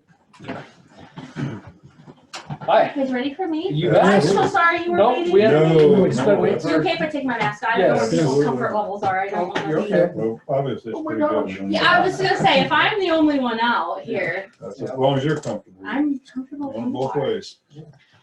Well, I'm not in somebody's spot, am I? Nope. Well, thank you guys for having me. Sandy is coming. She went to the restroom Okay. on her way down. So I'm Melissa Lear. I'm the CEO of Northwest Iowa Care Connections. And so nice to meet everyone. Pleasure. Ken and AJ? AJ. Okay, I was gonna say I looked at your pictures before, and is it Marty? Is the other Mark. Mark. Okay. Nice to meet you. And our auditor. Hello. Hi, Jackie. It's nice to put a face and a name together. That's really nice. Here comes Sandy here, so I don't want to jump too far ahead. But I just wanted, honestly, I have our annual budget service plan to show you guys. And this is Sandy. Sandy Pelzer. Sandy's our service coordinator. So Sandy covers. Well, I'll let you share. Sure. We're at Winnebago Pursuit for kids, Okay. and then Palo Alto, I do both adults and kids. Okay. Yeah, and you can tell about them. Yep. So Anna Miller is our service coordinator for Cassuth, Worth, and Winnebago for adults. Anna was going to come today, but she has a new grandchild that was born at 2:30 in the morning today. So she could not come because she's on grandma duty. So she wanted to extend her apologies, but we'll get her over here for another time. So I will pass out what I did for you. You guys have some information here. So we're updating a few things, but I brought some brochures. You guys may take it, and I got some here. I also brought a staff directory just so you had the names and contact information of everyone. And then this may not be anything new as well, but this next piece of information is just our annual service and budget plan. So you would have seen this probably back a couple months ago, but I wanted to bring a copy so that you had it. You guys can look through that if you have questions, things like that. Sure. I'm happy to answer any questions, but I guess before I kind of get started with what we've been going on, do you guys have specific questions for me before we start so that I can? Kenny's been keeping well informed. He's our representative from the board, so he's been doing a good job with that. This has been a process that we've been looking to get into. I've only been coming up on 2 years, and been wanting to do that since day one when I started. So these guys have been It started before. Before that even. So no, it's great. I think going this direction, just learning what I've learned in the last couple of years, and we're very happy to be putting our money that direction. And hopefully, you know, we like the Northwest Iowa Care. Just meeting the people and talking with them on how things work over there are way better than what we had before. So we were very thankful that we were able to go that direction and give our people the stuff they need and get our money's worth. Absolutely. There's one heck of a lot of money goes out, and it's like we're not happy with where it's going and how it's getting spent. So yeah, we're just happy to be off that and into a region that's more like us. Yeah. That's our hope. Well, I'll tell you just a little bit of background, just about me and about kind of where we're going and things like that. So I came to Northwest Iowa Care Connections in April. Believe it or not, I'm the long-standing employee through the through our region, and so I really, I'll be honest with you, when I applied for the position under Kim, I was aware of what the situation was going to be. I knew that with Dickinson and O'Brien leaving, that meant change completely for the region from CEO to all new staff. Was that slightly scary? Yeah, I think it would be it would not be correct of me to say that that didn't present a challenge.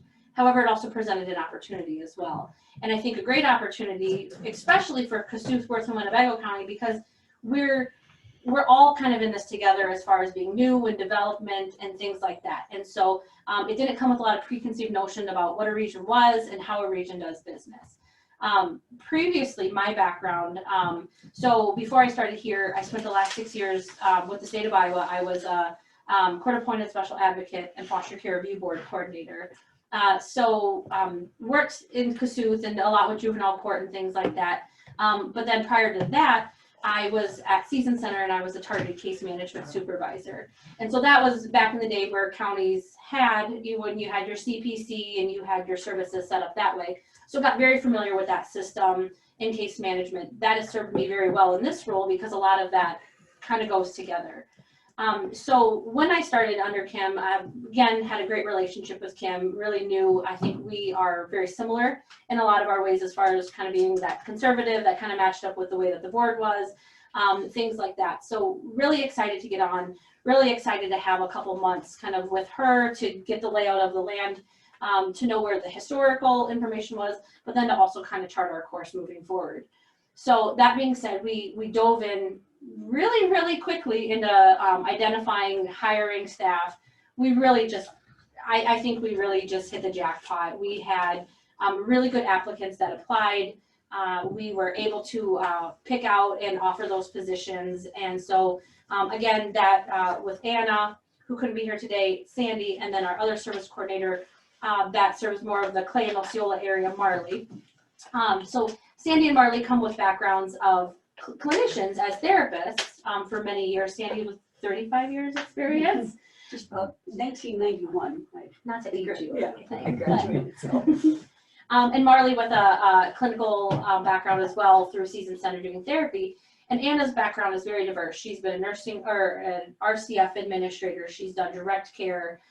She's done SCL kind of supervising care. So really it's a good wheelhouse of experience and knowledge. And then with our claims processor as well, coming in with a background that has had that experience as well. So putting our team together was really instrumental in getting us started and getting us up and going. Because again, everything that we did is kind of new as far as doing business.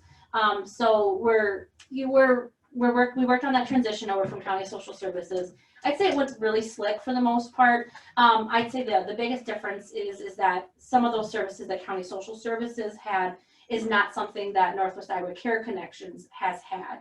And so just trying to have those growing pains kind of work out those issues moving in. Really happy to say at our last governance board meeting, one of the things was historically county social services paid for jail medications for any psychiatric meds. Northwest Iowa Care Connections has never done that historically. And so we were able to change that direction moving forward. So the board approved that. And so going back to September, we're able to now start picking those bills up for any of those inpatient psychiatric meds. That's just one example of kind of those, all those kind of unique and different situations in which we are, just kind of navigating as they come through. And some of that I don't even know it exists until it kind of hits my desk and says, this is where we're at, to making those. It shows up, then you gotta correct it. Then we got to figure it out and go from there. And so, some of those are just things that you can't necessarily plan for. And that's kind of where we're at, but we're able to handle all of those different things, look at them. And the thing that I really like about it is it creates our eyes on it, saying, how do we do this?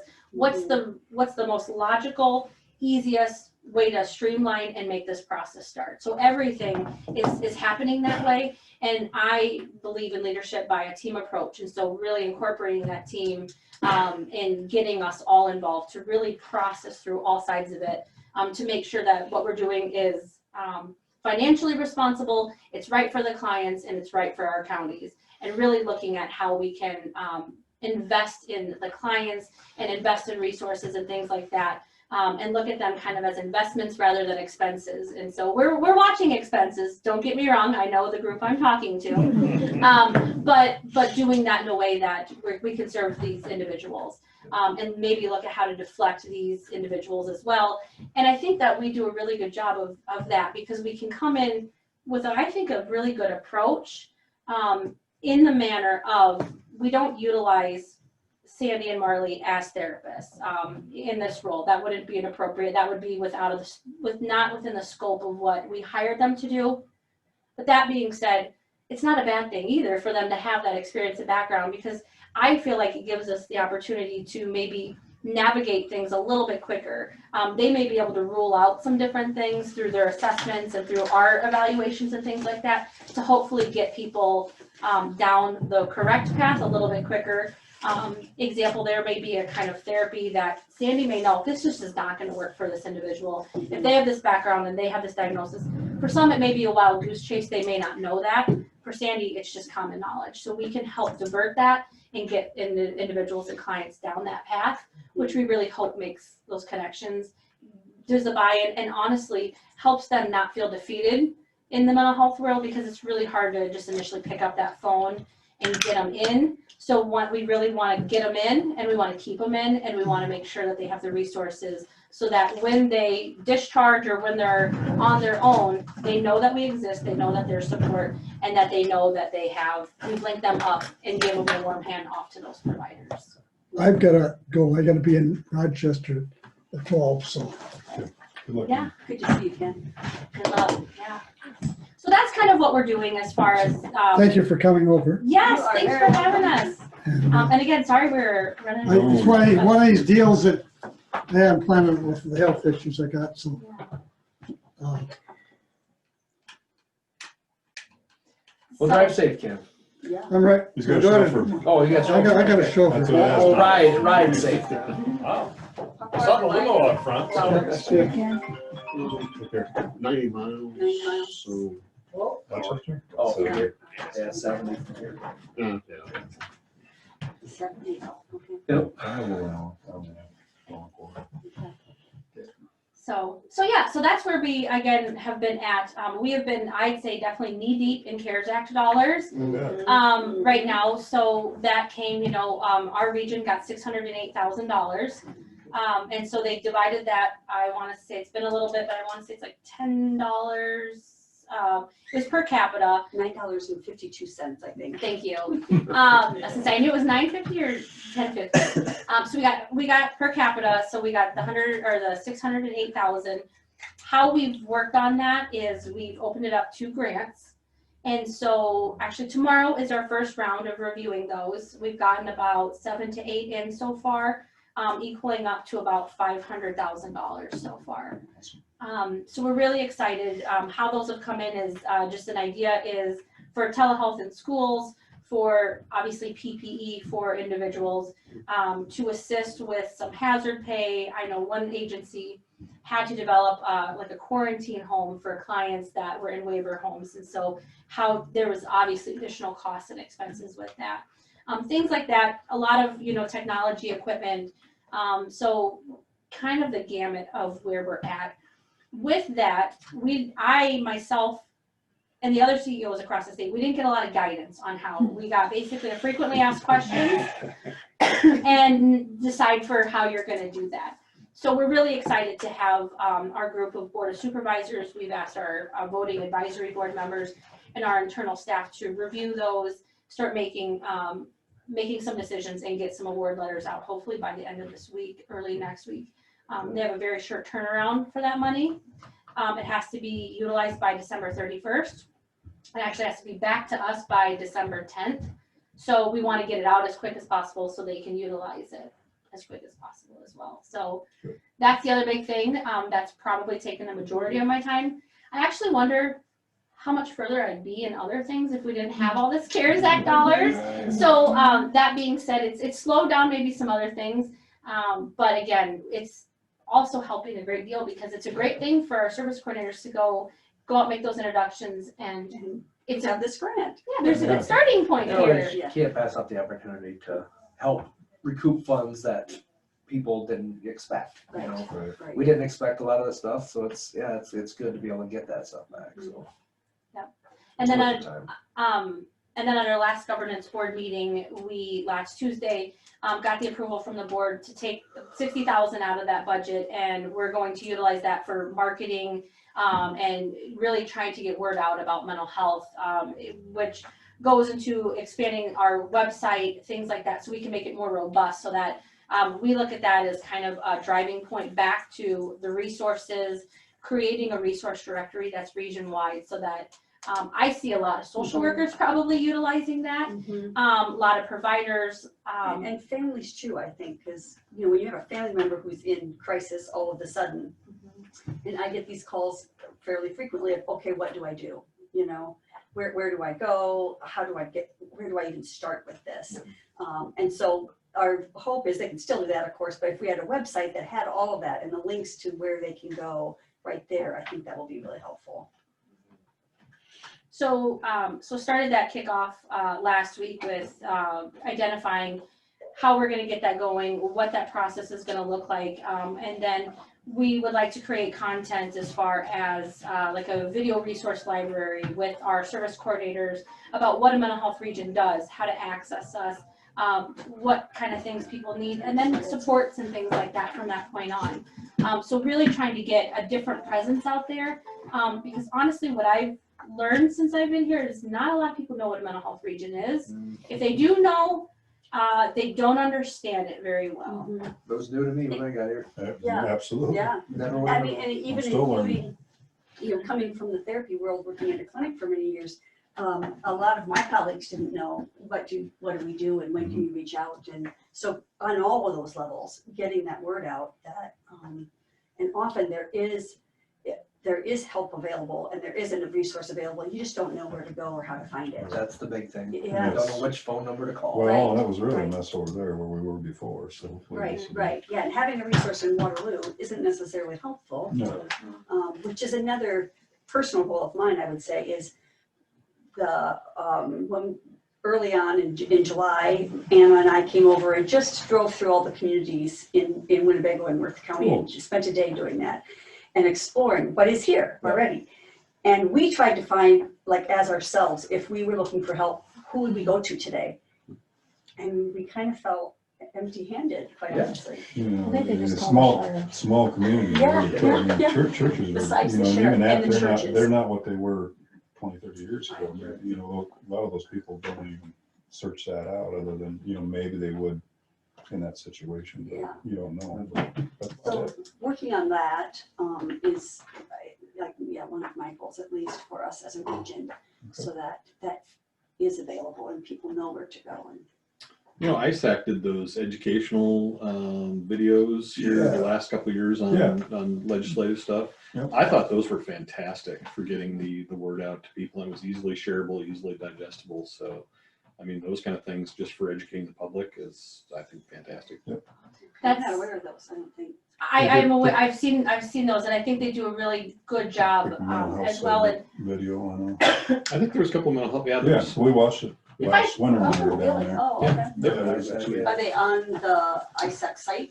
Yes, I believe they are. Okay. YouTube Go to sites. YouTube, okay. They should I be. will look those up. Thank you. so that's the part of our idea is to help like replicate that in a way. And just through our first initial brainstorming session was kind of an idea, and now how it pans out.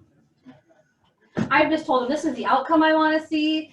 How they navigate there will work through that process, but I have a big outcome. This is where I want to see the end result be. And part of that being that we can have a short 30-second, 90-second video of this is what a mental health region is, and kind of an animated, really quick version, so that even when we're going to first meet with a client, we can send that out. Or, you know, some people don't believe that people search the website and things like that. I'm in the generation that's what my generation does. A lot of people hop out, they want to see who that provider is, they want to see the picture, they want to read a description. If you don't have an online presence, if you're not on Facebook or any of this, you don't exist, right? So we need to create that, we need to have that. And then I think it goes back to our mission of creating access, is letting people know that we exist and feeling comfortable to get those resources. So if I go out and I see the website, and I know that Anna Miller is the service coordinator in Worth and Winnebago County, and I can go out and I can watch a 30-second video of Anna introducing herself and saying what that first initial visit is going to look like. That's going to ease some people's anxiety, and it's going to let us start getting in there and working. So we have that identified for our clients as well as providers, but then bringing back the point of going back to providers and things like that. We've been working hard at educating on understanding what's here, understanding what's not here, and then brainstorming on what we want to be here. I think Sandy and I have a lot of good conversations, and identifying that, and definitely having that conversation too. There are providers that are here that I believe need to kind of be motivated to step up a little bit more, and I am really excited to start having those conversations with them to let them know what kind of the expectations are of mental health centers, what the services are, what the core services are that need to be presented here, and how we can work together within the region to help build them up and help build that capacity, as well as identifying maybe some non-traditional approaches in order to do that. So this kind of literature is available through, and we have several little clinics around here, you know, Mercy and Mayo both have clinics in some of the towns. And I mean, I don't know how well the doctors, you know, do they recommend or not recommend, you know, when you go in to see them if you have any issues. I don't know if you do that or how this, if that's one of the resources you utilize. Right, exactly. We're in that Okay. process of continuing. In fact, Turning Leaf, I've reached out to them to, you know, they have 12 therapists, I think, in their office, and they seem to be one of the go-to places for citizens here. And so, right, exactly that, so that we're all. You know, Mercy One or whatever, just Yes. built that new complex down there. My uncle was actually involved in that. He was one of the main donors into that, getting that Okay. built down there. In Mason City? Yeah, in Yeah, Mason okay, City. yes, yeah. Ann and I went there. Yep. In June, yesterday. Okay. And we met with Judy Harms. Yep. And yeah, another staff member, and I don't remember her name. And also, yeah, and talked big picture and small picture both. My mantra in mental health for the last 20 years has been, if you build it, they will come.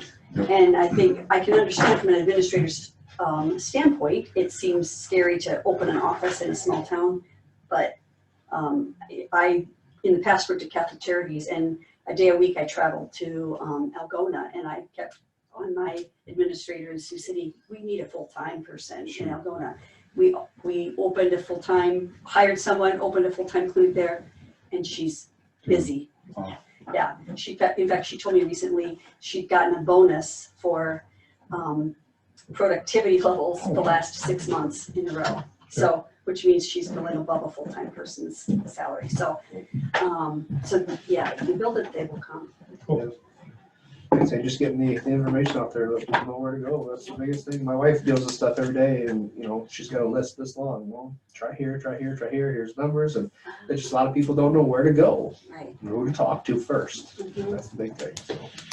At the end of the day, and I use this terminology a lot, at the end of the day, we can still be that, just your county social worker. When there's no wrong door when you come to Northwest Iowa Care Connections. We will assist you, whether it's just navigating to fill out a Medicaid application, to actually needing someone in your home for SCL services, supportive community living services, to help buy groceries, to keep them out of a higher level of care. Our goal is to help any single one. So within our region, there's 63,000 people. We are ready, and we are gonna gear up to serve any one of those 63,000 people can walk in, and that's what we're ready to respond to. So we're really excited to do that. Obviously, COVID has shifted things a little bit. I would have imagined, not that we'd be necessarily any further, but I think that it slowed things down with getting out there, developing those relationships and things like that. But we just I think our staff and our team just navigates as well as we can, and thank God for technology to be able to still do some of the things that we want to do. And again, yeah, I don't want to say we're still using the layout of the land, but we still are in that stage. But we're now I feel like we're starting to kind of kick our foot into, now we're starting to get it. Now we want to start working on development. Good. Hopefully Chris is still on, or somebody from the anchor here too, because during this process that we've been going through, we had some, I don't want to say negative editorials, but there was some stuff that was kind of misunderstood, I think, in what was going to happen and what you guys will actually be doing versus what we had.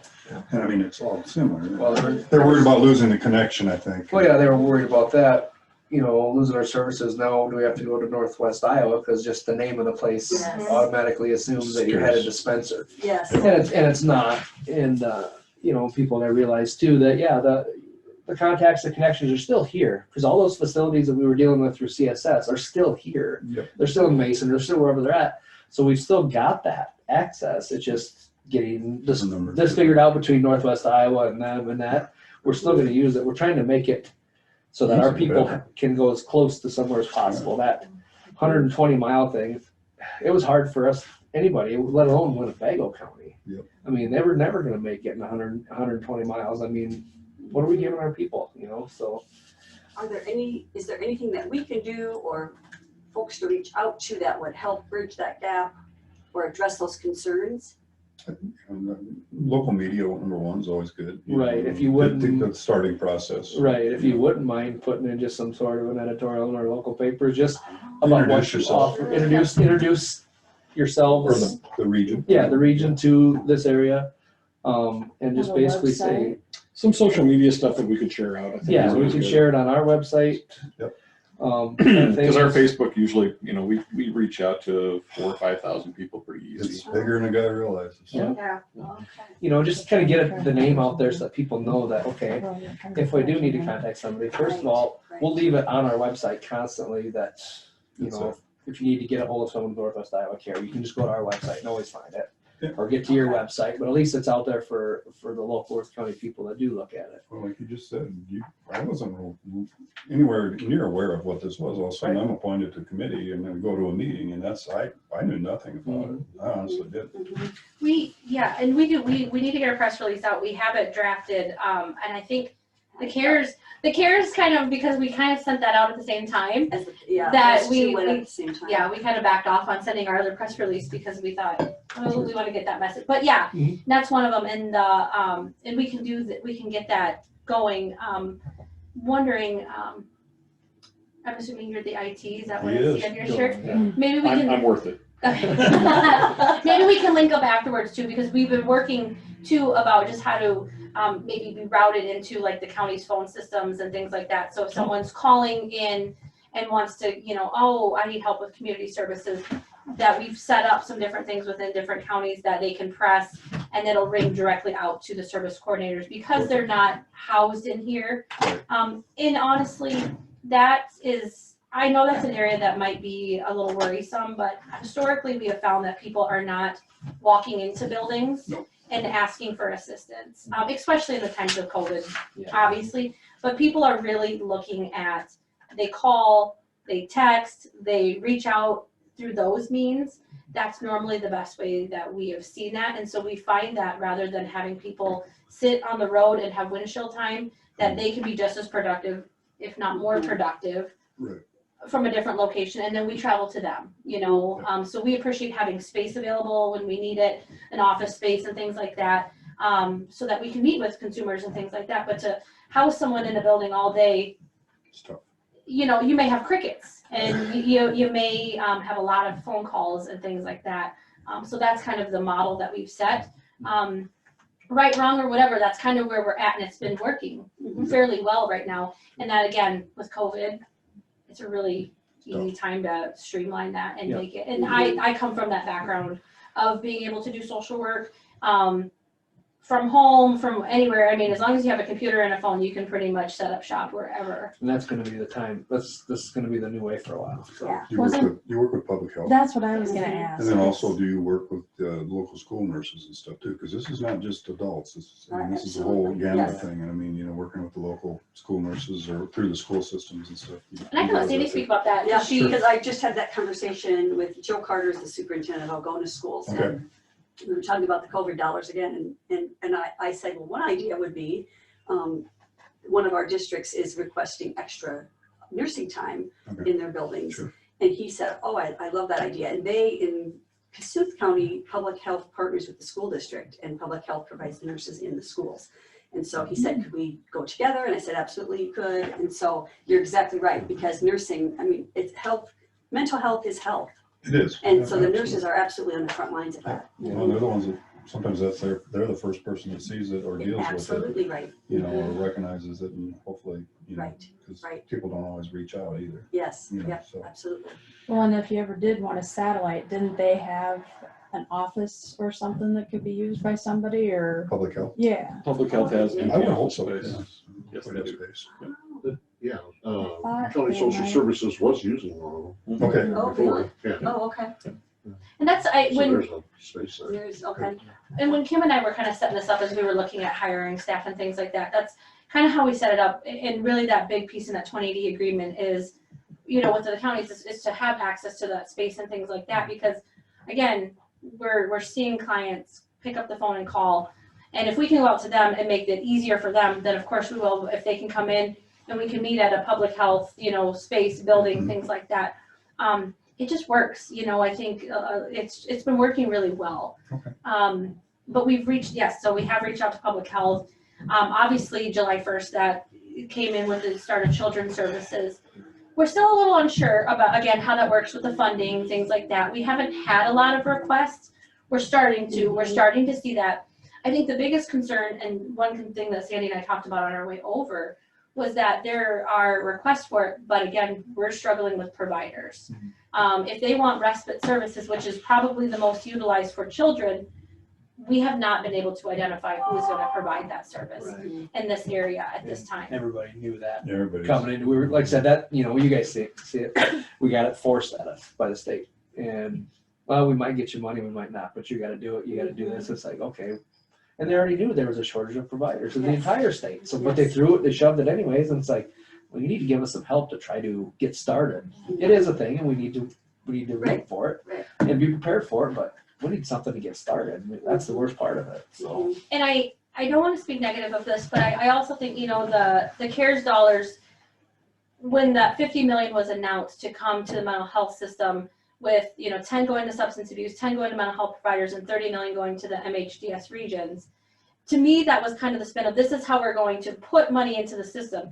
However, how that money was structured to be put into the system does not work to cover children's mental health services. Right. It is not to support existing services that are there. It has to be money that you have not budgeted for. Well, number one, we didn't budget for it because we didn't have it, Right. but it doesn't, the capacity is only there till the end of December. So that might float us by for 2 months, but we're back in the same boat. January 1st, we have no way to fund these individuals. Right. So it's, to me, it saddens me to make it look like that was the influx of now we've put money into the system, to the mental health and children's system. They haven't. They need to help us maintain it. It's not going to maintain, yeah. You can start anything. Give us the means to maintain it. Yep, yep, exactly. So that's where we're at. Again, looking at that development piece of walking with providers, I am the kind of person that will never shy away from a difficult conversation and challenge an individual. And so I plan to do that with providers. And I know that they're in a hard position. And I think that they want the services out here as well. Historically, Medicaid does not reimburse and is not a really good way for people to say, sign me up, I'm going to do it, because workforce shortages and the reimbursement rates are so terrible. So I've been having discussions down at that state level as well on how do we do this. They identify that there are needs in the community and that there are gaps. We can try to do the best we can, but we also need buy-in from those MCOs to say, you know what, if you build it, we're going to pay for it long term, because counties aren't going to build it and pay for it forever and subsidize it. That's not the business we're in. Right. The business of MCOs is to cover their individuals. Yeah. That's what we're going to challenge and work with them on doing. Great idea. Have to. So. Have to. So again, that's kind of where we're at with things.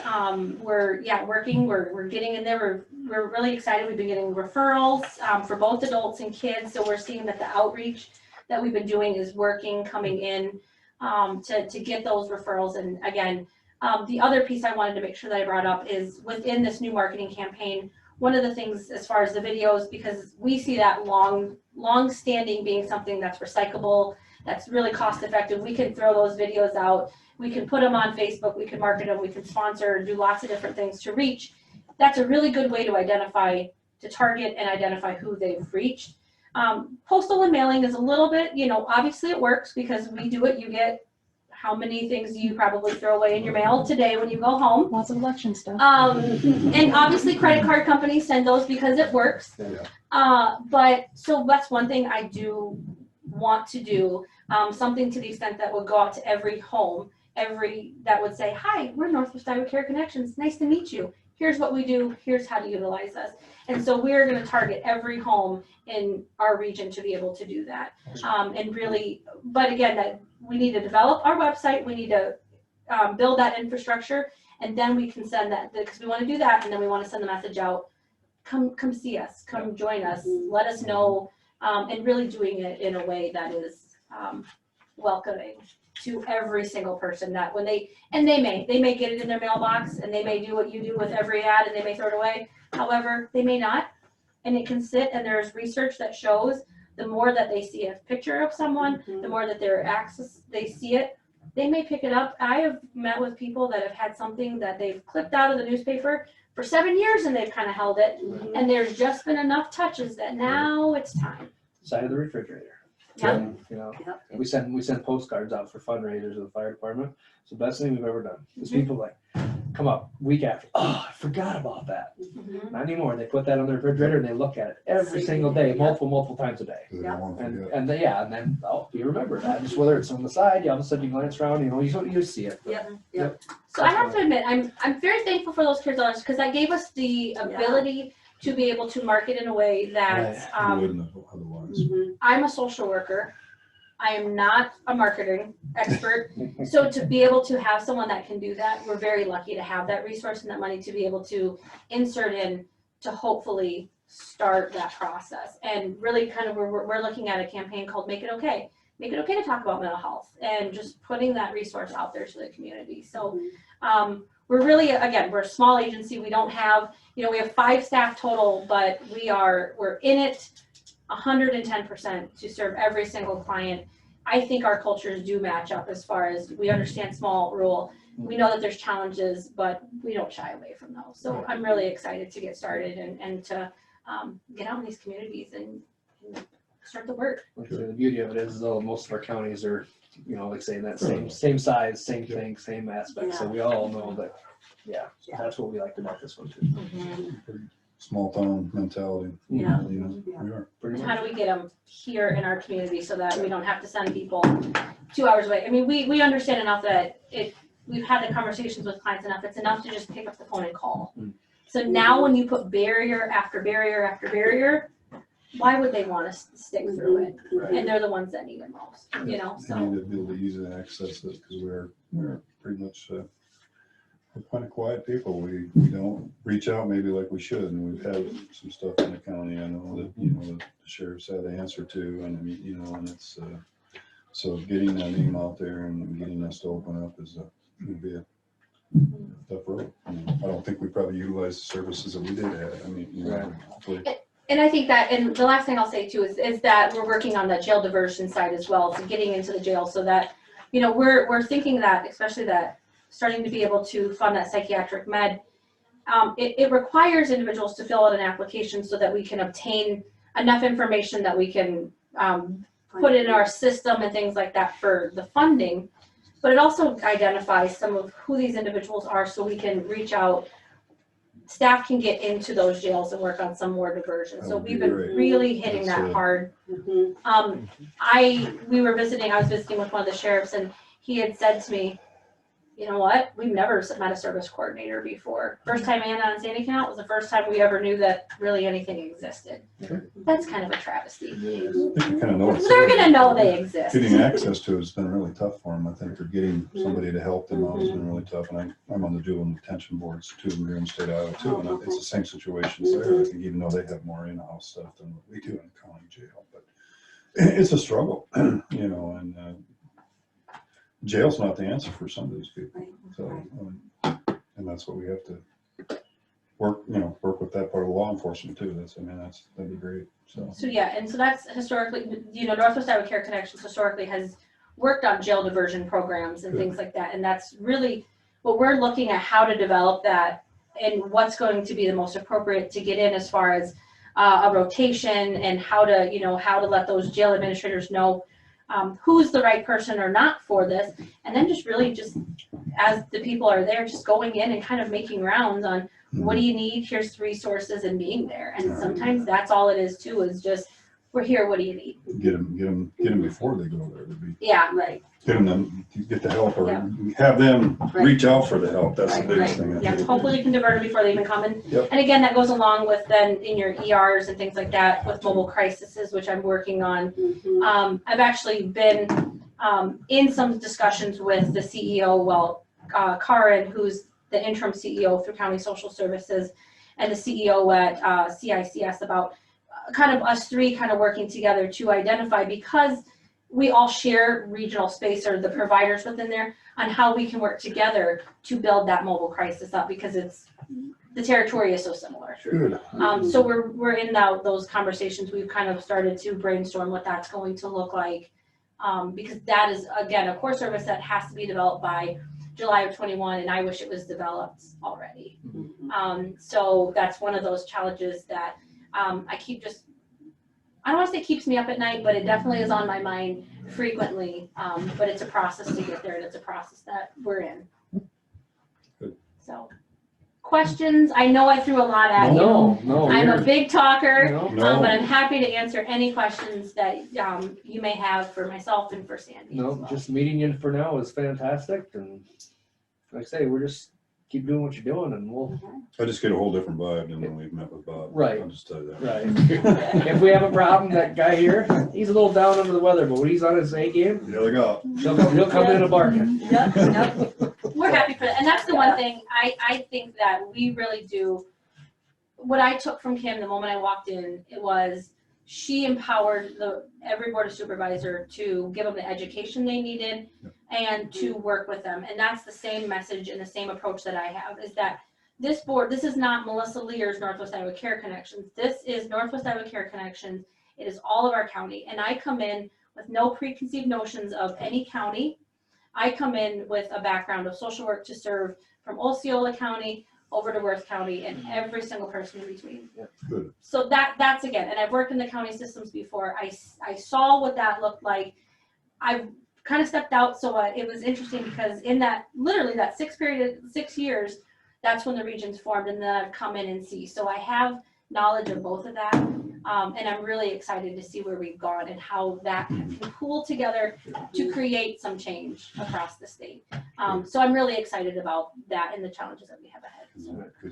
It's all about the services. I mean, we're the money side, and there's no doubt, but we also have to think about the services. And you that's basically what you're telling us here, is how you can make that better. And like I say, when we used to meet with the other director, it was pretty much about, he was doing this and spending money here, and it was like, really, they weren't adding anything as far as services to the people. Whether we thought it was necessary or not, it was getting spent. Yeah, you're talking all about the people and what's best for the region. I like to hear that. Yeah, and we're kind of the opposite. It sounds like let's get the lay of the land, build relationships, understand the community, and then have them tell us where to go. And where to, how to, as opposed to just coming in and saying, here's what we're gonna do. Yeah, no, that's great. We appreciate that. We're excited to be part of that region, or I am anyway. Yep, and, I am. Yep, so, we are. We're in agreement on that. Yep. I say too, and I just keep saying, we're in it together, and so we're gonna learn and we're gonna grow together. Good. In this, Right. so so there's no conversation that again is ever off limit. I mean, again, very open and transparent and honest about everything that we do. Every conversation should be that way, and so and again, encouraging our board of supervisors and our governance board to, they are the ones that ultimately make the decisions. At the end of the day, it falls back on them, and I can help guide them. I can kind of give them the approach and things like that, but again, they need enough knowledge and education to know how to decide and what is the best for your county. So, and I think that, again, that all works together. And I've just noticed too, the mashup with the 3 new counties to the west, it just works. It's working. And I think because we share that same culture and that vision. Good. So again, we're happy to be here. Happy to get started and just putting the faces to it. Because it might be a whole other year before we see you again. Well, and hopefully I'll be back in a couple months for annual review. I was thinking, and maybe if you have me back in like December or January again, sure. I can talk to Jackie about when we get our annual budget done. Then I can come back and present that to you as well. Or I'm sorry, our annual report. This is our annual budget. So again, you can see where we're at with different things. Here, so that would be fantastic. Love that. Anytime after elections is perfect. Right? Taboo. Just one thing for you else. 211 from you. Are you familiar with this? So when they got the app on the phone.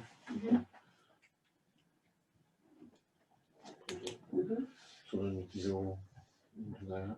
And it's based on your location.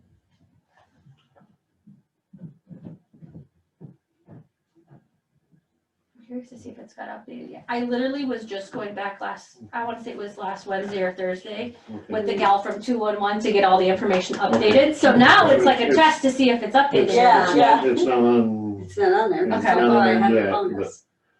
Okay. So, yeah, so How about you're, under housing? Are we under housing now? It's coming, but.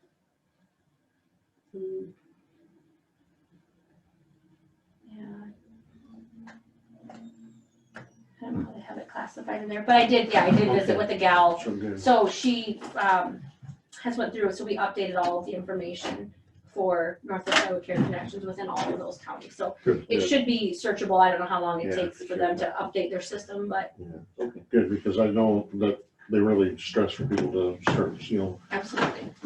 let's get your Teach database, your research database, so. Thank you, ladies. Thank you very much. I appreciate being able to come today. Anytime. Just let us know. Let us know by Thursday at noon. Yeah, let us know by Thursday at noon, then we Or can just get show up Monday morning. Yeah, we'll amend the motion. Yep, Coed, Worth, Servo, Mitchell, and Floyd. Take motion to adjourn. I'll second that motion. Yeah. All in favor, aye. Yeah. Aye. Meeting adjourned. Thanks, everybody.